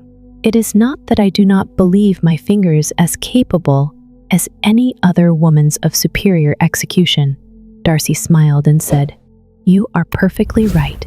You have employed your time much better. No one admitted to the privilege of hearing you can think anything wanting. We neither of us perform to strangers. Here they were interrupted by Lady Catherine, who called out to know what they were talking of. Elizabeth immediately began playing again. Lady Catherine approached, and after listening for a few minutes, said to Darcy, Miss Bennet would not play at all amiss if she practiced more, and could have the advantage of a London master. She has a very good notion of fingering, though her taste is not equal to Anne's. Anne would have been a delightful performer, had her health allowed her to learn. Elizabeth looked at Darcy to see how cordially he assented to his cousin's praise, but neither at that moment nor at any other could she discern any symptom of love, and from the whole of his behavior to Miss de Bourgh she derived this comfort for Miss Bingley, that he might have been just as likely to marry her had she been his relation. Lady Catherine continued her remarks on Elizabeth's performance, mixing with them many instructions on execution and taste. Elizabeth received them with all the forbearance of civility, and, at the request of the gentleman, remained at the instrument till her ladyship's carriage was ready to take them all home. Chapter 32. Elizabeth was sitting by herself the next morning, and writing to Jane while Miss S., Collins and Maria were gone on business into the village, when she was startled by a ring at the door, the certain signal of a visitor. As she had heard no carriage, she thought it not unlikely to be Lady Catherine, and under that apprehension was putting away her half-finished letter that she might escape all impertinent questions, when the door opened, and, to her very great surprise, Mr. Darcy, and Mr. Darcy only, entered the room. He seemed astonished, too, on finding her alone, and apologized for his intrusion by letting her know that he had understood all the ladies were to be within. They then sat down, and when her inquiries after Rosings were made, seemed in danger of sinking into total silence. It was absolutely necessary, therefore, to think of something, and in this emergence recollecting when she had seen him last in Hertfordshire, and feeling curious to know what he would say on the subject of their hasty departure, she observed, How very suddenly you all quitted Netherfield last November, Mr. Darcy. It must have been a most agreeable surprise to Mr. Bingley to see you all after him so soon, for, if I recollect right, he went but the day before. He and his sisters were well, I hope, when you left London? Perfectly so, I thank you. She found that she was to receive no other answer, and, after a short pause, added, I think I have understood that Mr. Bingley has not much idea of ever returning to Netherfield again. I have never heard him say so, but it is probable that he may spend very little of his time there in the future. He has many friends and is at a time of life when friends and engagements are continually increasing. If he means to be but little at Netherfield, it would be better for the neighborhood that he should give up the place entirely, for then we might possibly get a settled family there. But, perhaps, Mr. Bingley did not take the house so much for the convenience of the neighborhood as for his own, and we must expect him to keep it or quit it on the same principle. I should not be surprised, said Darcy, if he were to give it up as soon as any eligible purchase offers. Elizabeth made no answer. She was afraid of talking longer of his friend, and, having nothing else to say, was now determined to leave the trouble of finding a subject to him. He took the hint, and soon began with, "This seems a very comfortable house. Lady Catherine, I believe, did a great deal to it when Mr. Collins first came to Hunsford. I believe she did, and I am sure she could not have bestowed her kindness on a more grateful object. Mr. Collins appears to be very fortunate in his choice of a wife. Yes, indeed, his friends may well rejoice in his having met with one of the very few sensible women who would have accepted him, or have made him happy if they had. My friend has an excellent understanding, though I am not certain that I consider her marrying Mr. Collins as the wisest thing she ever did. She seems perfectly happy, however, and in a prudential light, it is certainly a very good match for her. It must be very agreeable for her to be settled within so easy a distance of her own family and friends." "An easy distance, do you call it? It is nearly 50 miles. And what is 50 miles of good road? Little more than half a day's journey. Yes, I call it a very easy distance. I should never have considered the distance as one of the advantages of the match," cried Elizabeth. "I should never have said Miss S. Collins was settled near her family. It is a proof of your own attachment to Hertfordshire. Anything beyond the very neighborhood of Longbourn, I suppose, would appear far." As he spoke, there was a sort of smile which Elizabeth fancied she understood. He must be supposing her to be thinking of Jane and Netherfield, and she blushed as she answered, "I do not mean to say that a woman may not be settled too near her family. The far and the near must be relative, and depend on many varying circumstances. Where there is fortune to make the expenses of traveling unimportant, distance becomes no evil. But that is not the case here. Mr. and Mrs.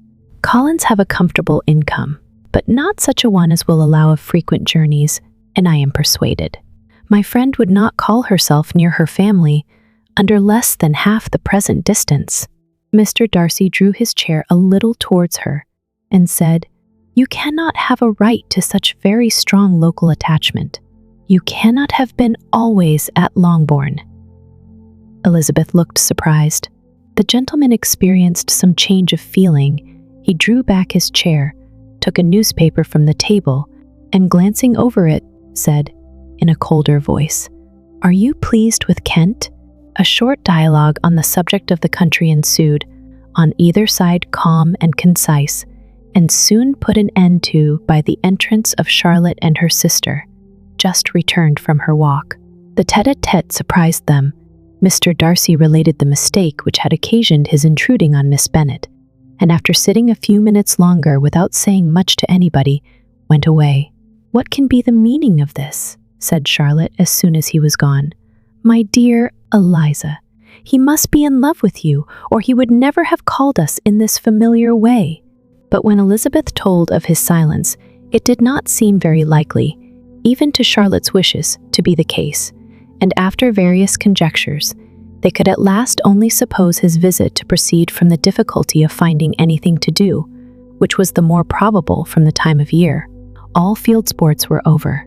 Within doors there was Lady Catherine, books, and a billiard table, but gentlemen cannot always be within doors, and in the nearness of the parsonage, or the pleasantness of the walk to it, or of the people who lived in it, the two cousins found a temptation from this period of walking thither almost every day.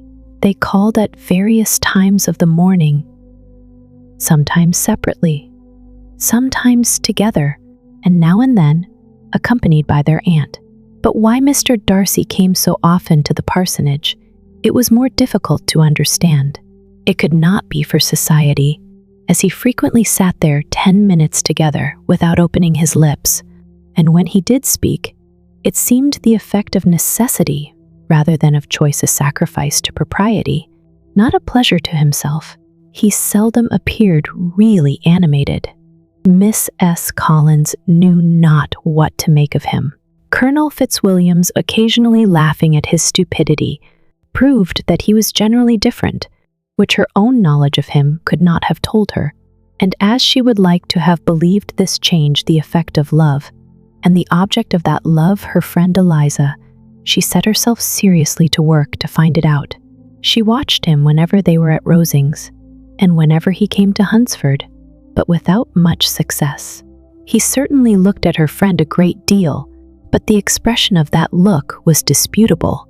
It was an earnest, steadfast gaze, but she often doubted whether there were much admiration in it, and sometimes it seemed nothing but absence of mind. She had once or twice suggested to Elizabeth the possibility of his being partial to her, but Elizabeth always laughed at the idea, and Miss S. Collins did not think it right to press the subject, from the danger of raising expectations which might only end in disappointment, for in her opinion it admitted not of a doubt that all her friend's dislike would vanish if she could suppose him to be in her power. In her kind schemes for Elizabeth, she sometimes planned her marrying Colonel Fitzwilliam. He was beyond comparison the most pleasant man. He certainly admired her, and his situation in life was most eligible. But, to counterbalance these advantages, Mr. Darcy had considerable patronage in the church, and his cousin could have none at all. Chapter 33. More than once did Elizabeth, in her ramble within the park, unexpectedly meet Mr. Darcy. She felt all the perverseness of the mischance that should bring him where no one else was brought, and, to prevent its ever happening again, took care to inform him at first that it was a favorite haunt of hers. How it could occur a second time, therefore, was very odd. Yet it did, and even a third. It seemed like willful ill nature or a voluntary penance, for on these occasions it was not merely a few formal inquiries and an awkward pause and then away, but he actually thought it necessary to turn back and walk with her.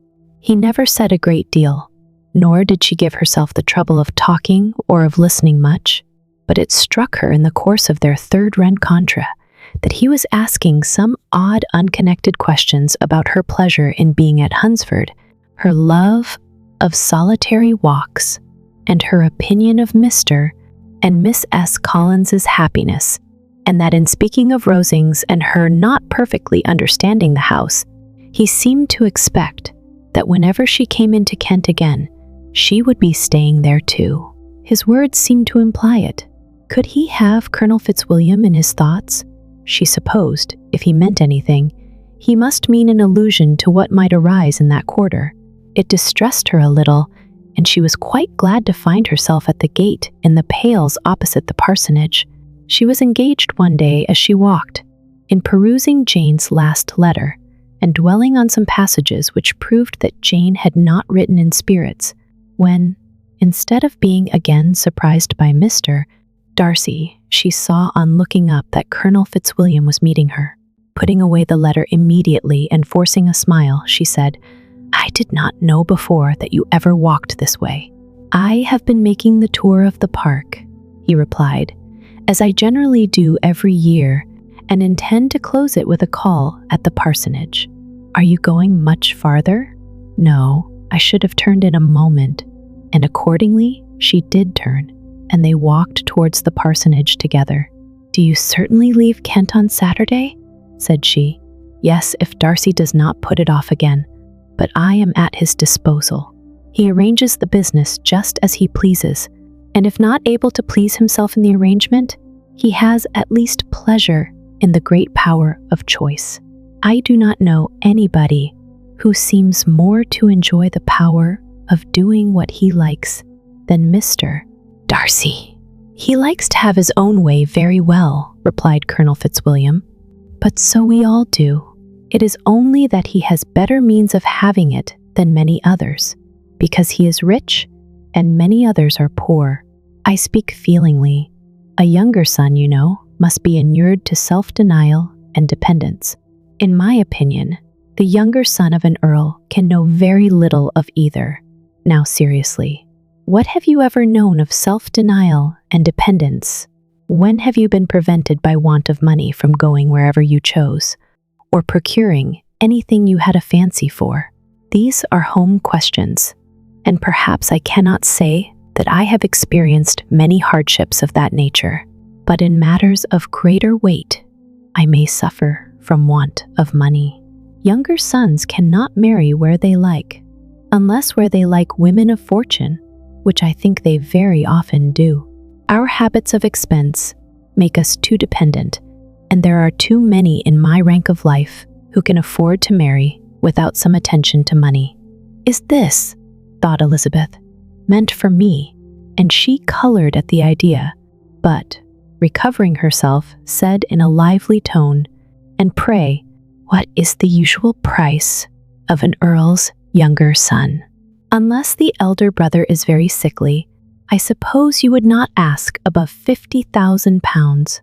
He answered her in the same style, and the subject dropped, to interrupt a silence which might make him fancy her affected with what had passed. She soon afterwards said, "I imagine your cousin brought you down with him chiefly for the sake of having someone at his disposal. I wonder he does not marry to secure a lasting convenience of that kind. But perhaps his sister does as well for the present, and, as she is under his sole care, he may do what he likes with her." "No," said Colonel Fitzwilliam, "that is an advantage which he must divide with me. I am joined with him in the guardianship of Miss Darcy." "Are you indeed? And pray, what sort of guardians do you make? Does your charge give you much trouble?" "Young ladies of her age are sometimes a little difficult to manage, and if she has the true Darcy spirit, she may like to have her own way." As she spoke, she observed him looking at her earnestly, and the manner in which he immediately asked her why she supposed Miss Darcy likely to give them any uneasiness convinced her that she had somehow or other got pretty near the truth. She directly replied, "You need not be frightened. I never heard any harm of her, and I dare say she is one of the most tractable creatures in the world. She is a very great favorite with some ladies of my acquaintance, Miss S. Hurst and Miss Bingley. I think I have heard you say that you know them." "I know them a little. Their brother is a pleasant gentlemanlike man. He is a great friend of Darcy's." Oh, yes," said Elizabeth dryly. "Mr. Darcy is uncommonly kind to Mr. Bingley, and takes a prodigious deal of care of him." "Care of him?" "Yes, I really believe Darcy does take care of him in those points where he most wants care. From something that he told me in our journey hither, I have reason to think Bingley very much indebted to him. But I ought to beg his pardon, for I have no right to suppose that Bingley was the person meant. It was all conjecture." "What is it you mean?" "It is a circumstance which Darcy could not wish to be generally known, because, if it were to get round to the lady's family, it would be an unpleasant thing. You may depend upon my not mentioning it. And remember that I have not much reason for supposing it to be Bingley. What he told me was merely this, that he congratulated himself on having lately saved a friend from the inconveniences of a most imprudent marriage, but without mentioning names or any other particulars, and I only suspected it to be Bingley from believing him the kind of young man to get into a scrape of that sort, and from knowing them to have been together the whole of last summer." "Did Mr. Darcy give you reasons for this interference?" "I understood that there were some very strong objections against the lady. And what arts did he use to separate them?" "He did not talk to me of his own arts," said Fitzwilliam, smiling. "He only told me what I have now told you, Elizabeth made no answer and walked on, her heart swelling with indignation. After watching her a little, Fitzwilliam asked her why she was so thoughtful. "I am thinking of what you have been telling me," said she. "Your cousin's conduct does not suit my feelings." Why was he to be the judge? You are rather disposed to call his interference officious? I do not see what right Mr. Darcy had to decide on the propriety of his friend's inclination, or why, upon his own judgment alone, he was to determine and direct in what manner his friend was to be happy. "But," she continued, recollecting herself, "as we know none of the particulars, it is not fair to condemn him. It is not to be supposed that there was much affection in the case."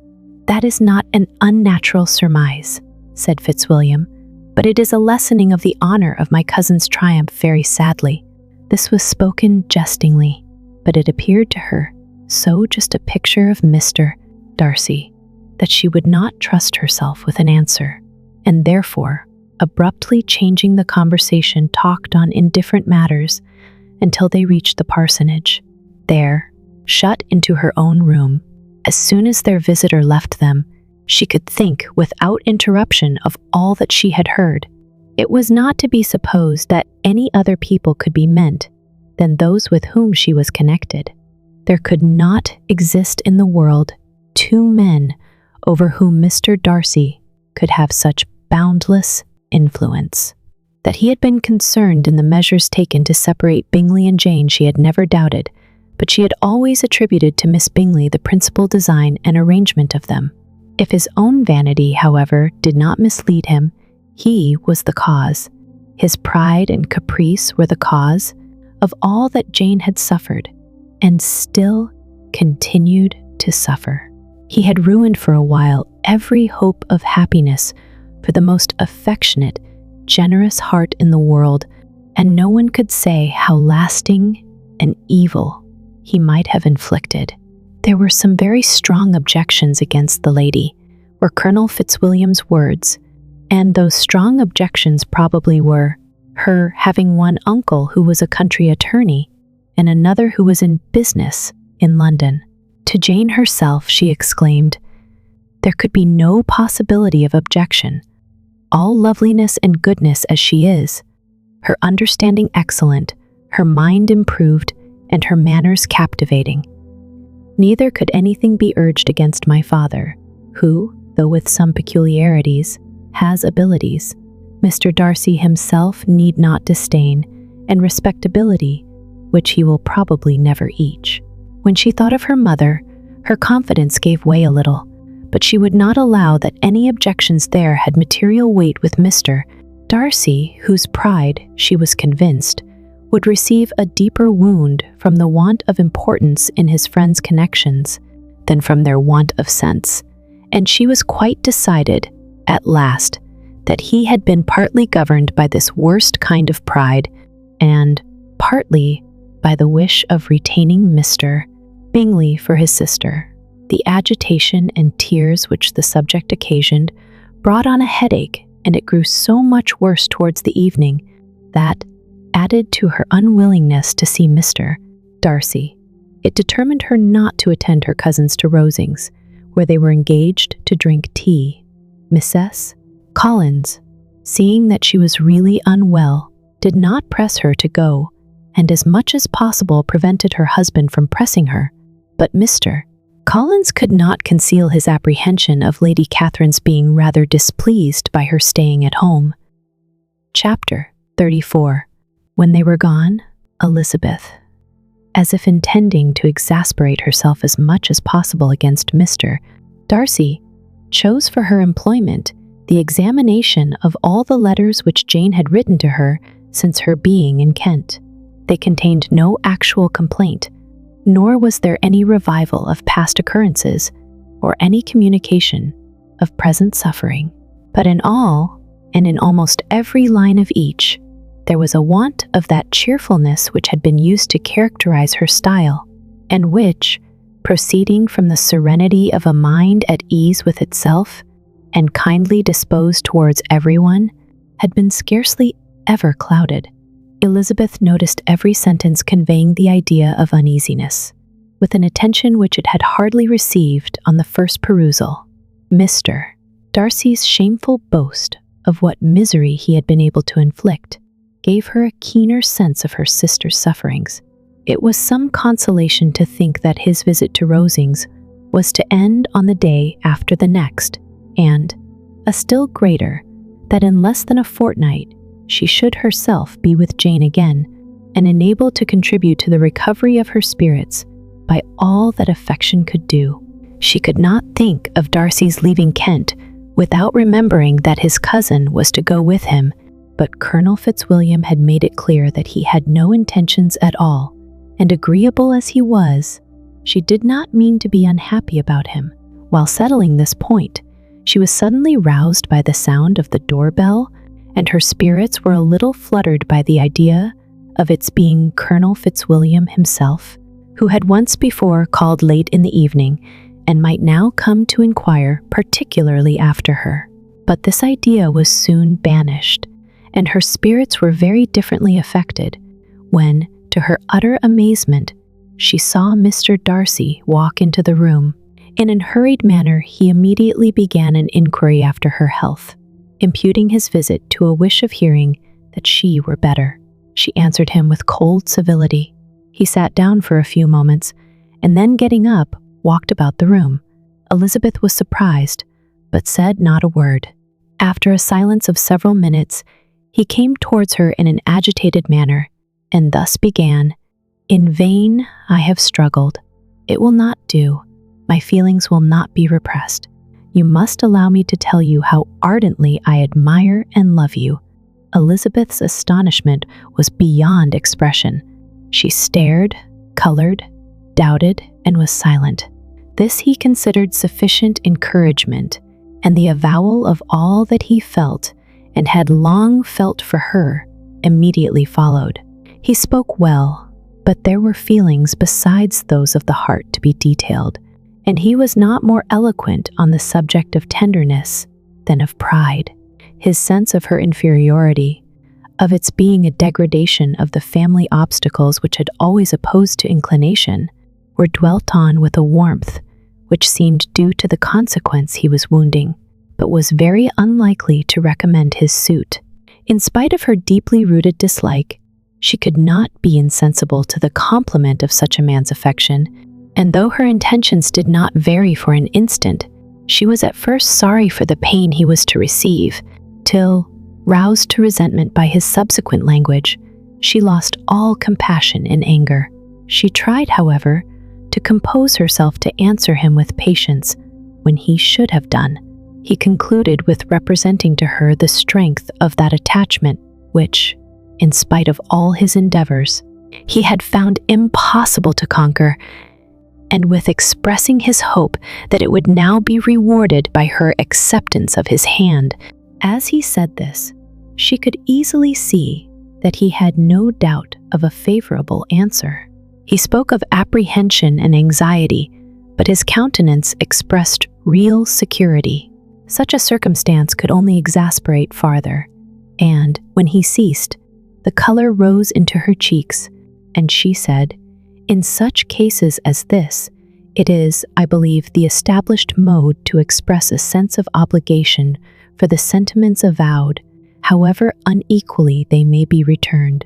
It is natural that obligation should be felt, and if I could feel gratitude, I would now thank you. But I cannot. I have never desired your good opinion, and you have certainly bestowed it most unwillingly. I am sorry to have occasioned pain to anyone. It has been most unconsciously done, however, and I hope will be of short duration. The feelings which, you tell me, have long prevented the acknowledgement of your regard, can have little difficulty in overcoming it after this explanation." Mr. Darcy, who was leaning against the mantelpiece with his eyes fixed on her face, seemed to catch her words with no less resentment than surprise. His complexion became pale with anger, and the disturbance of his mind was visible in every feature. He was struggling for the appearance of composure, and would not open his lips till he believed himself to have attained it. The pause was to Elizabeth's feelings dreadful. At length, with a voice of forced calmness, he said, "And this is all the reply which I am to have the honor of expecting. I might, perhaps, wish to be informed why, with so little endeavor at civility, I am thus rejected, but it is of small importance. I might as well inquire," replied she, "why with so evident a desire of offending and insulting me, you chose to tell me that you liked me against your will, against your reason, and even against your character? Was not this some excuse for incivility, if I was uncivil? But I have other provocations. You know I have. Had not my feelings decided against you? Had they been indifferent? Or had they even been favorable? Do you think that any consideration would tempt me to accept the man who has been the means of ruining, perhaps forever, the happiness of a most beloved sister?" As she pronounced these words, Darcy changed color, but the emotion was short, and he listened without attempting to interrupt her while she continued, "I have every reason in the world to think ill of you. No motive can excuse the unjust and ungenerous part you acted there. You dare not, you cannot deny that you have been the principal, if not the only means of dividing them from each other, of exposing one to the censure of the world for caprice and instability, and the other to its derision for disappointed hopes, and involving them both in misery of the acutest kind." She paused, and saw with no slight indignation that he was listening with an air which proved him wholly unmoved by any feeling of remorse. He even looked at her with a smile of affected incredulity. "Can you deny that you have done it?" she repeated.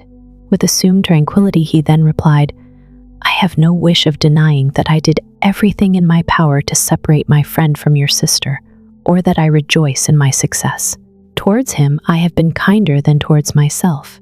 Elizabeth disdained the appearance of noticing this civil reflection, but its meaning did not escape, nor was it likely to conciliate her.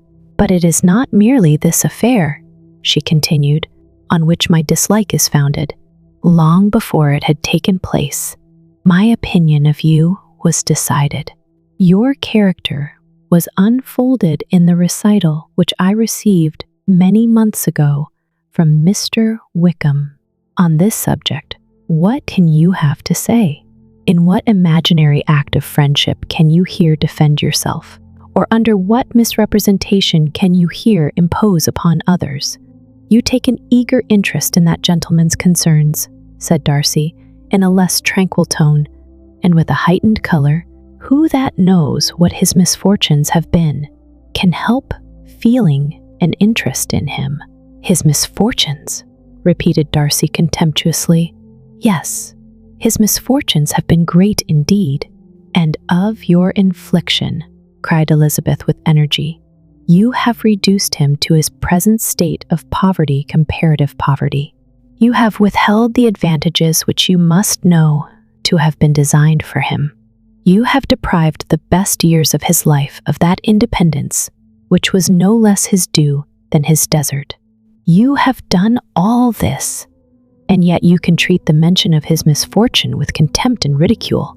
And this," cried Darcy, as he walked with quick steps across the room, "is your opinion of me. This is the estimation in which you hold me. I thank you for explaining it so fully. My faults, according to this calculation, are heavy indeed, but perhaps," added he, stopping in his walk and turning towards her, "these offenses might have been overlooked had not your pride been hurt by my honest confession of the scruples that had long prevented my forming any serious design. These bitter accusations might have been suppressed had I, with greater policy, concealed my struggles and flattered you into the belief of my being impelled by unqualified, unalloyed inclination, by reason, by reflection, by everything. But disguise of every sort is my abhorrence. nor am I ashamed of the feelings I related. They were natural and just. Could you expect me to rejoice in the inferiority of your connections? To congratulate myself on the hope of relations, whose condition in life is so decidedly beneath my own? Elizabeth felt herself growing more angry every moment, yet she tried to the utmost to speak with composure when she said, "You are mistaken, Mr. Darcy. If you suppose that the mode of your declaration affected me in any other way, then as it spared the concern which I might have felt in refusing you, had you behaved in a more gentlemanlike manner."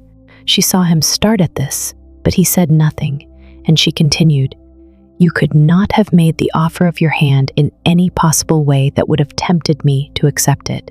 Again, his astonishment was obvious, and he looked at her with an expression of mingled incredulity and mortification. "You have said quite enough, madam. I perfectly comprehend your feelings, and have now only to be ashamed of what my own have been. Forgive me for having taken up so much of your time, and accept my best wishes for your health and happiness." And with these words he hastily left the room, and Elizabeth heard him the next moment open the front door and quit the house. The tumult of her mind was now painfully great. She knew not how to support herself, and from actual weakness, sat down and cried for half an hour. Her astonishment, as she reflected on what had passed, was increased by every review of it. That she should receive an offer of marriage from Mr. Darcy, that he should have been in love with her for so many months, so much in love as to wish to marry her, in spite of all the objections which had made him prevent his friends marrying her sister, and which must appear at least with equal force in his own case, was almost incredible. It was gratifying to have inspired unconsciously so strong an affection, but his pride, his abominable pride, his shameless avowal of what he had done with respect to Jane, his unpardonable assurance in acknowledging, though he could not justify it, and the unfeeling manner in which he had mentioned Mr. Wickham, his cruelty towards whom he had not attempted to deny, soon overcame the pity which the consideration of his attachment had for a moment excited. She continued in very agitated reflections till the sound of Lady Catherine's carriage made her feel how unequal she was to encounter Charlotte's observation, and hurried her away to her room. Chapter 35.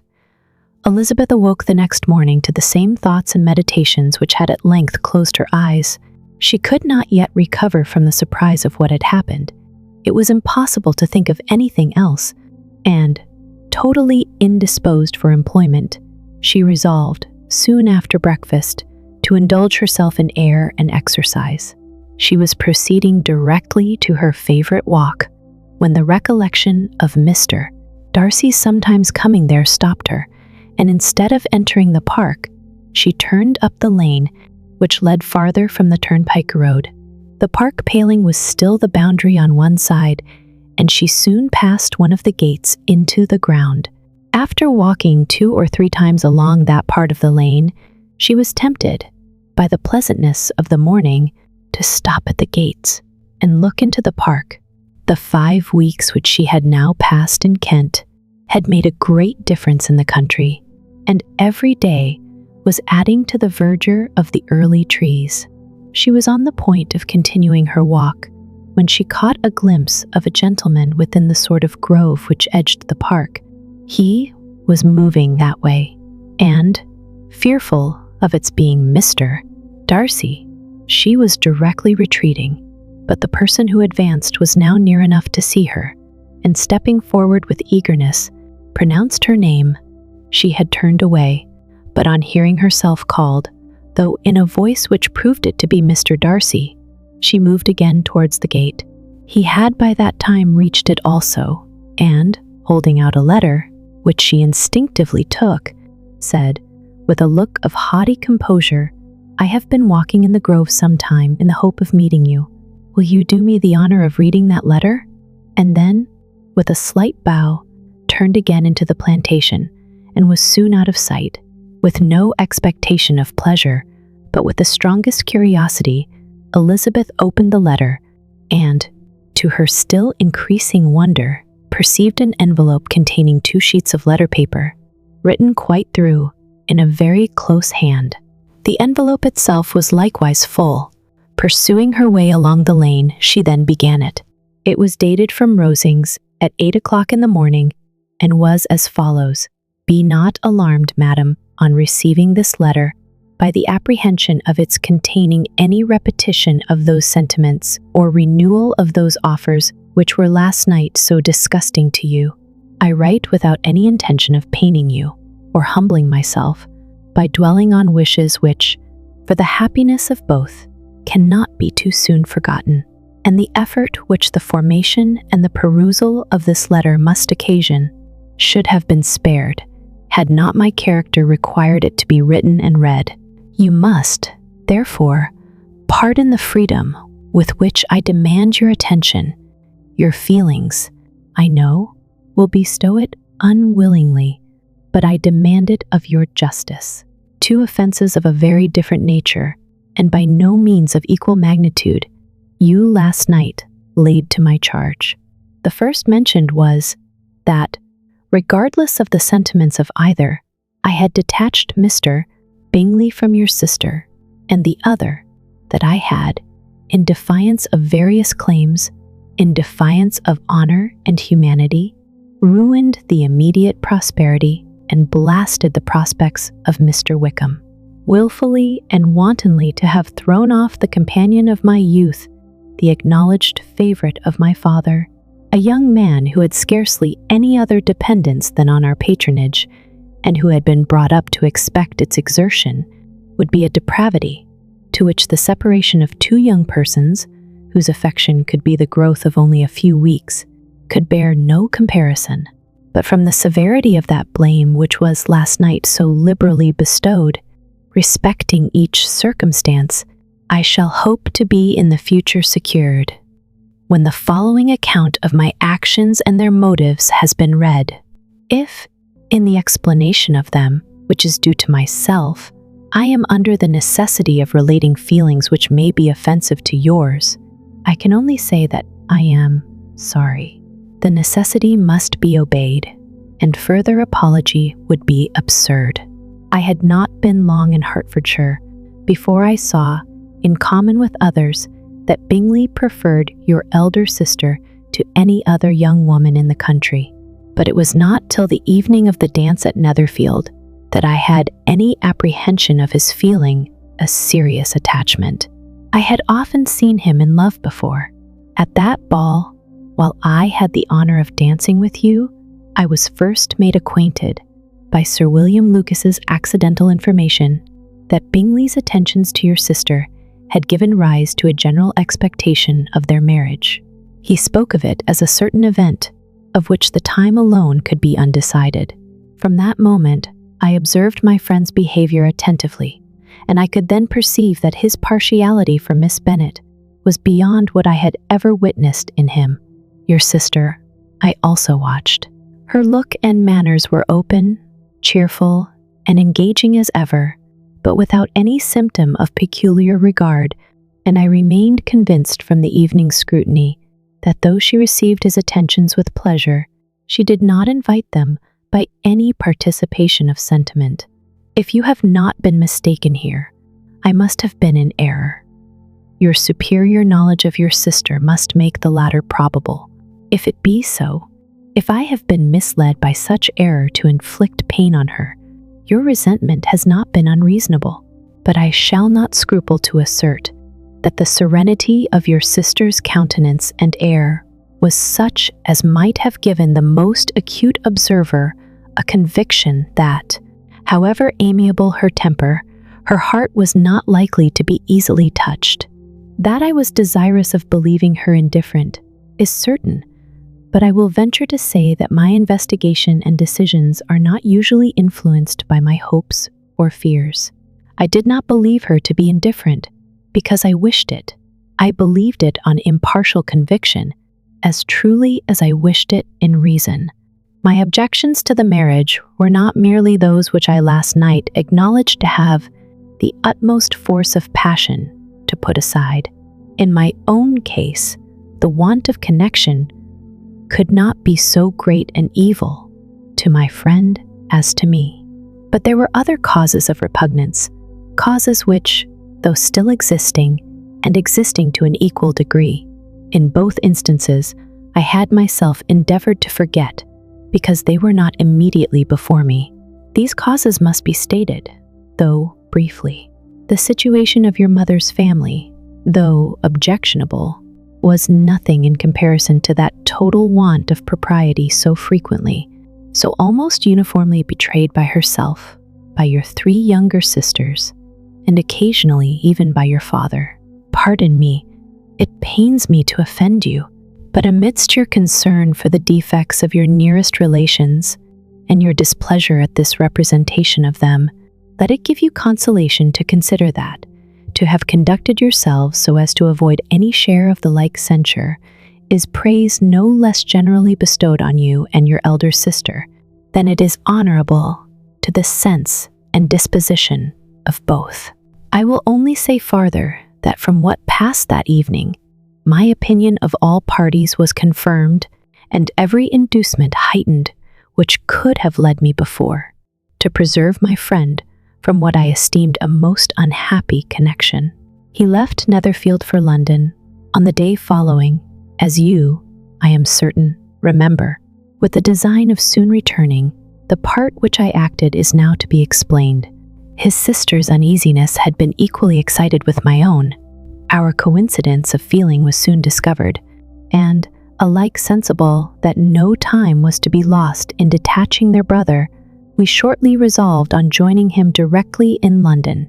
We accordingly went, and there I readily engaged in the office of pointing out to my friend the certain evils of such a choice. I described and enforced them earnestly, but, however this remonstrance might have staggered or delayed his determination, I do not suppose that it would ultimately have prevented the marriage, had it not been seconded by the assurance that I hesitated not in giving of your sister's indifference.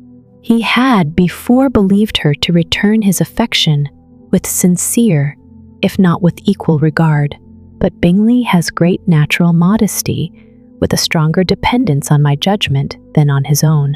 To convince him, therefore, that he had deceived himself was no very difficult point. To persuade him against returning into Hertfordshire, when that conviction had been given, was scarcely the work of a moment. I cannot blame myself for having done thus much.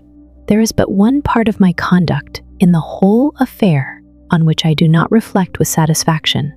It is that I condescended to adopt the measures of art so far as to conceal from him your sister's being in town. I knew it myself, as it was known to Miss Bingley, but her brother is even yet ignorant of it. That they might have met without ill consequence is perhaps probable, but his regard did not appear to me enough extinguished for him to see her without some danger. Perhaps this concealment, this disguise was beneath me. It is done, however, and it was done for the best. On this subject I have nothing more to say, no other apology to offer. If I have wounded your sister's feelings, it was unknowingly done, and though the motives which governed me may to you very naturally appear insufficient, I have not yet learnt to condemn them. With respect to that other, more weighty accusation of having injured Mr. Wickham, I can only refute it by laying before you the whole of his connection with my family. Of what he has particularly accused me I am ignorant, but of the truth of what I shall relate, I can summon more than one witness of undoubted veracity. Mr. Wickham is the son of a very respectable man who had for many years the management of all the Pemberley estates, and whose good conduct in the discharge of his trust naturally inclined my father to be of service to him, and on George Wickham, who was his godson, his kindness was therefore liberally bestowed.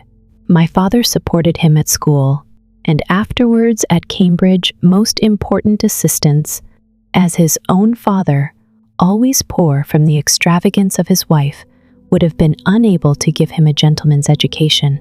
My father was not only fond of this young man's society, whose manner were always engaging, he had also the highest opinion of him, and hoping the church would be his profession, intended to provide for him in it. As for myself, it is many, many years since I first began to think of him in a very different manner.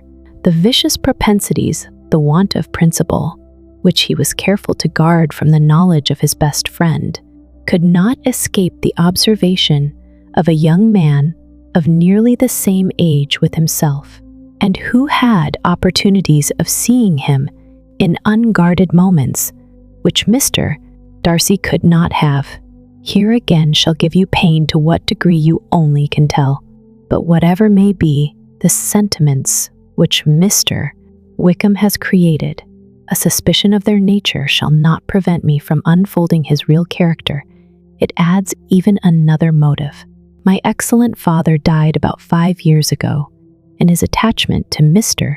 Wickham was to the last so steady that in his will he particularly recommended it to me to promote his advancement in the best manner that his profession might allow, and if he took orders, desired that a valuable family living might be his as soon as it became vacant. There was also a legacy of £1,000.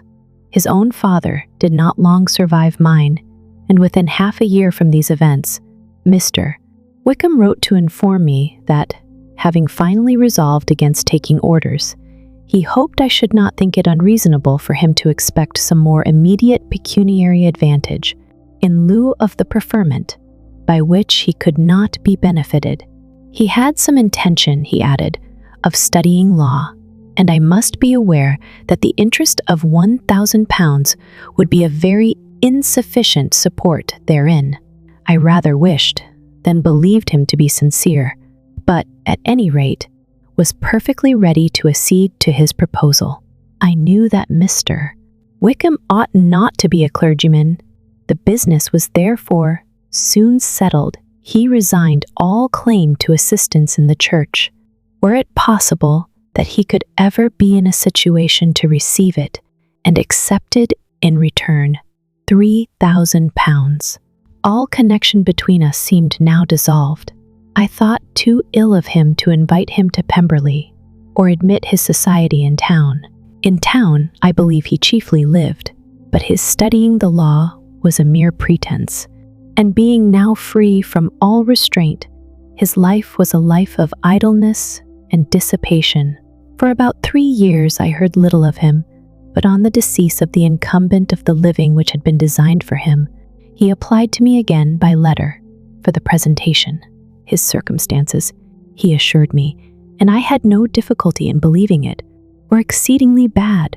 He had found the law a most unprofitable study, and was now absolutely resolved on being ordained if I would present him to the living in question, of which he trusted there could be little doubt, as he was well assured that I had no other person to provide for, and I could not have forgotten my revered father's intentions. You will hardly blame me for refusing to comply with this entreaty, or for resisting every repetition to it. His resentment was in proportion to the distress of his circumstances, and he was doubtless as violent in his abuse of me to others as in his reproaches to myself. After this period, every appearance of acquaintance was dropped. How he lived, I know not, but last summer he was again most painfully obtruded on my notice. I must now mention a circumstance which I would wish to forget myself, and which no obligation less than the present should induce me to unfold to any human being. Having said thus much, I feel no doubt of your secrecy. My sister, who is more than 10 years my junior, was left to the guardianship of my mother's nephew, Colonel Fitzwilliam, and myself. About a year ago, she was taken from school, and an establishment formed for her in London, and last summer she went with the lady who presided over it to Ramsgate, and thither also went Mr. Wickham, undoubtedly by design, for there proved to have been a prior acquaintance between him and Mrs.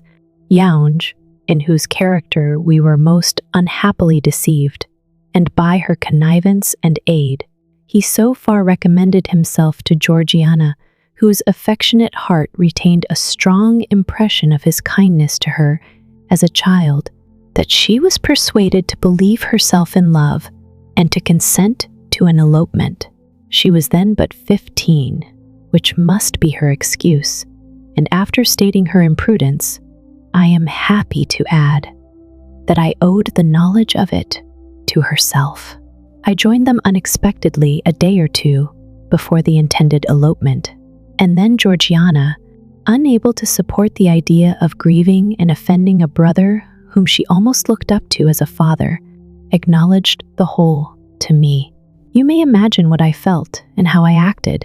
Regard for my sister's credit and feelings prevented any public exposure, but I wrote to Mr. Wickham, who left the place immediately, and Mrs. Younge was of course removed from her charge. Mr. Wickham's chief object was unquestionably my sister's fortune, which is £30,000, but I cannot help supposing that the hope of revenging himself on me was a strong inducement. His revenge would have been complete indeed. This, madam, is a faithful narrative of every event in which we have been concerned together, and if you do not absolutely reject it as false, you will, I hope, acquit me henceforth of cruelty towards Mr.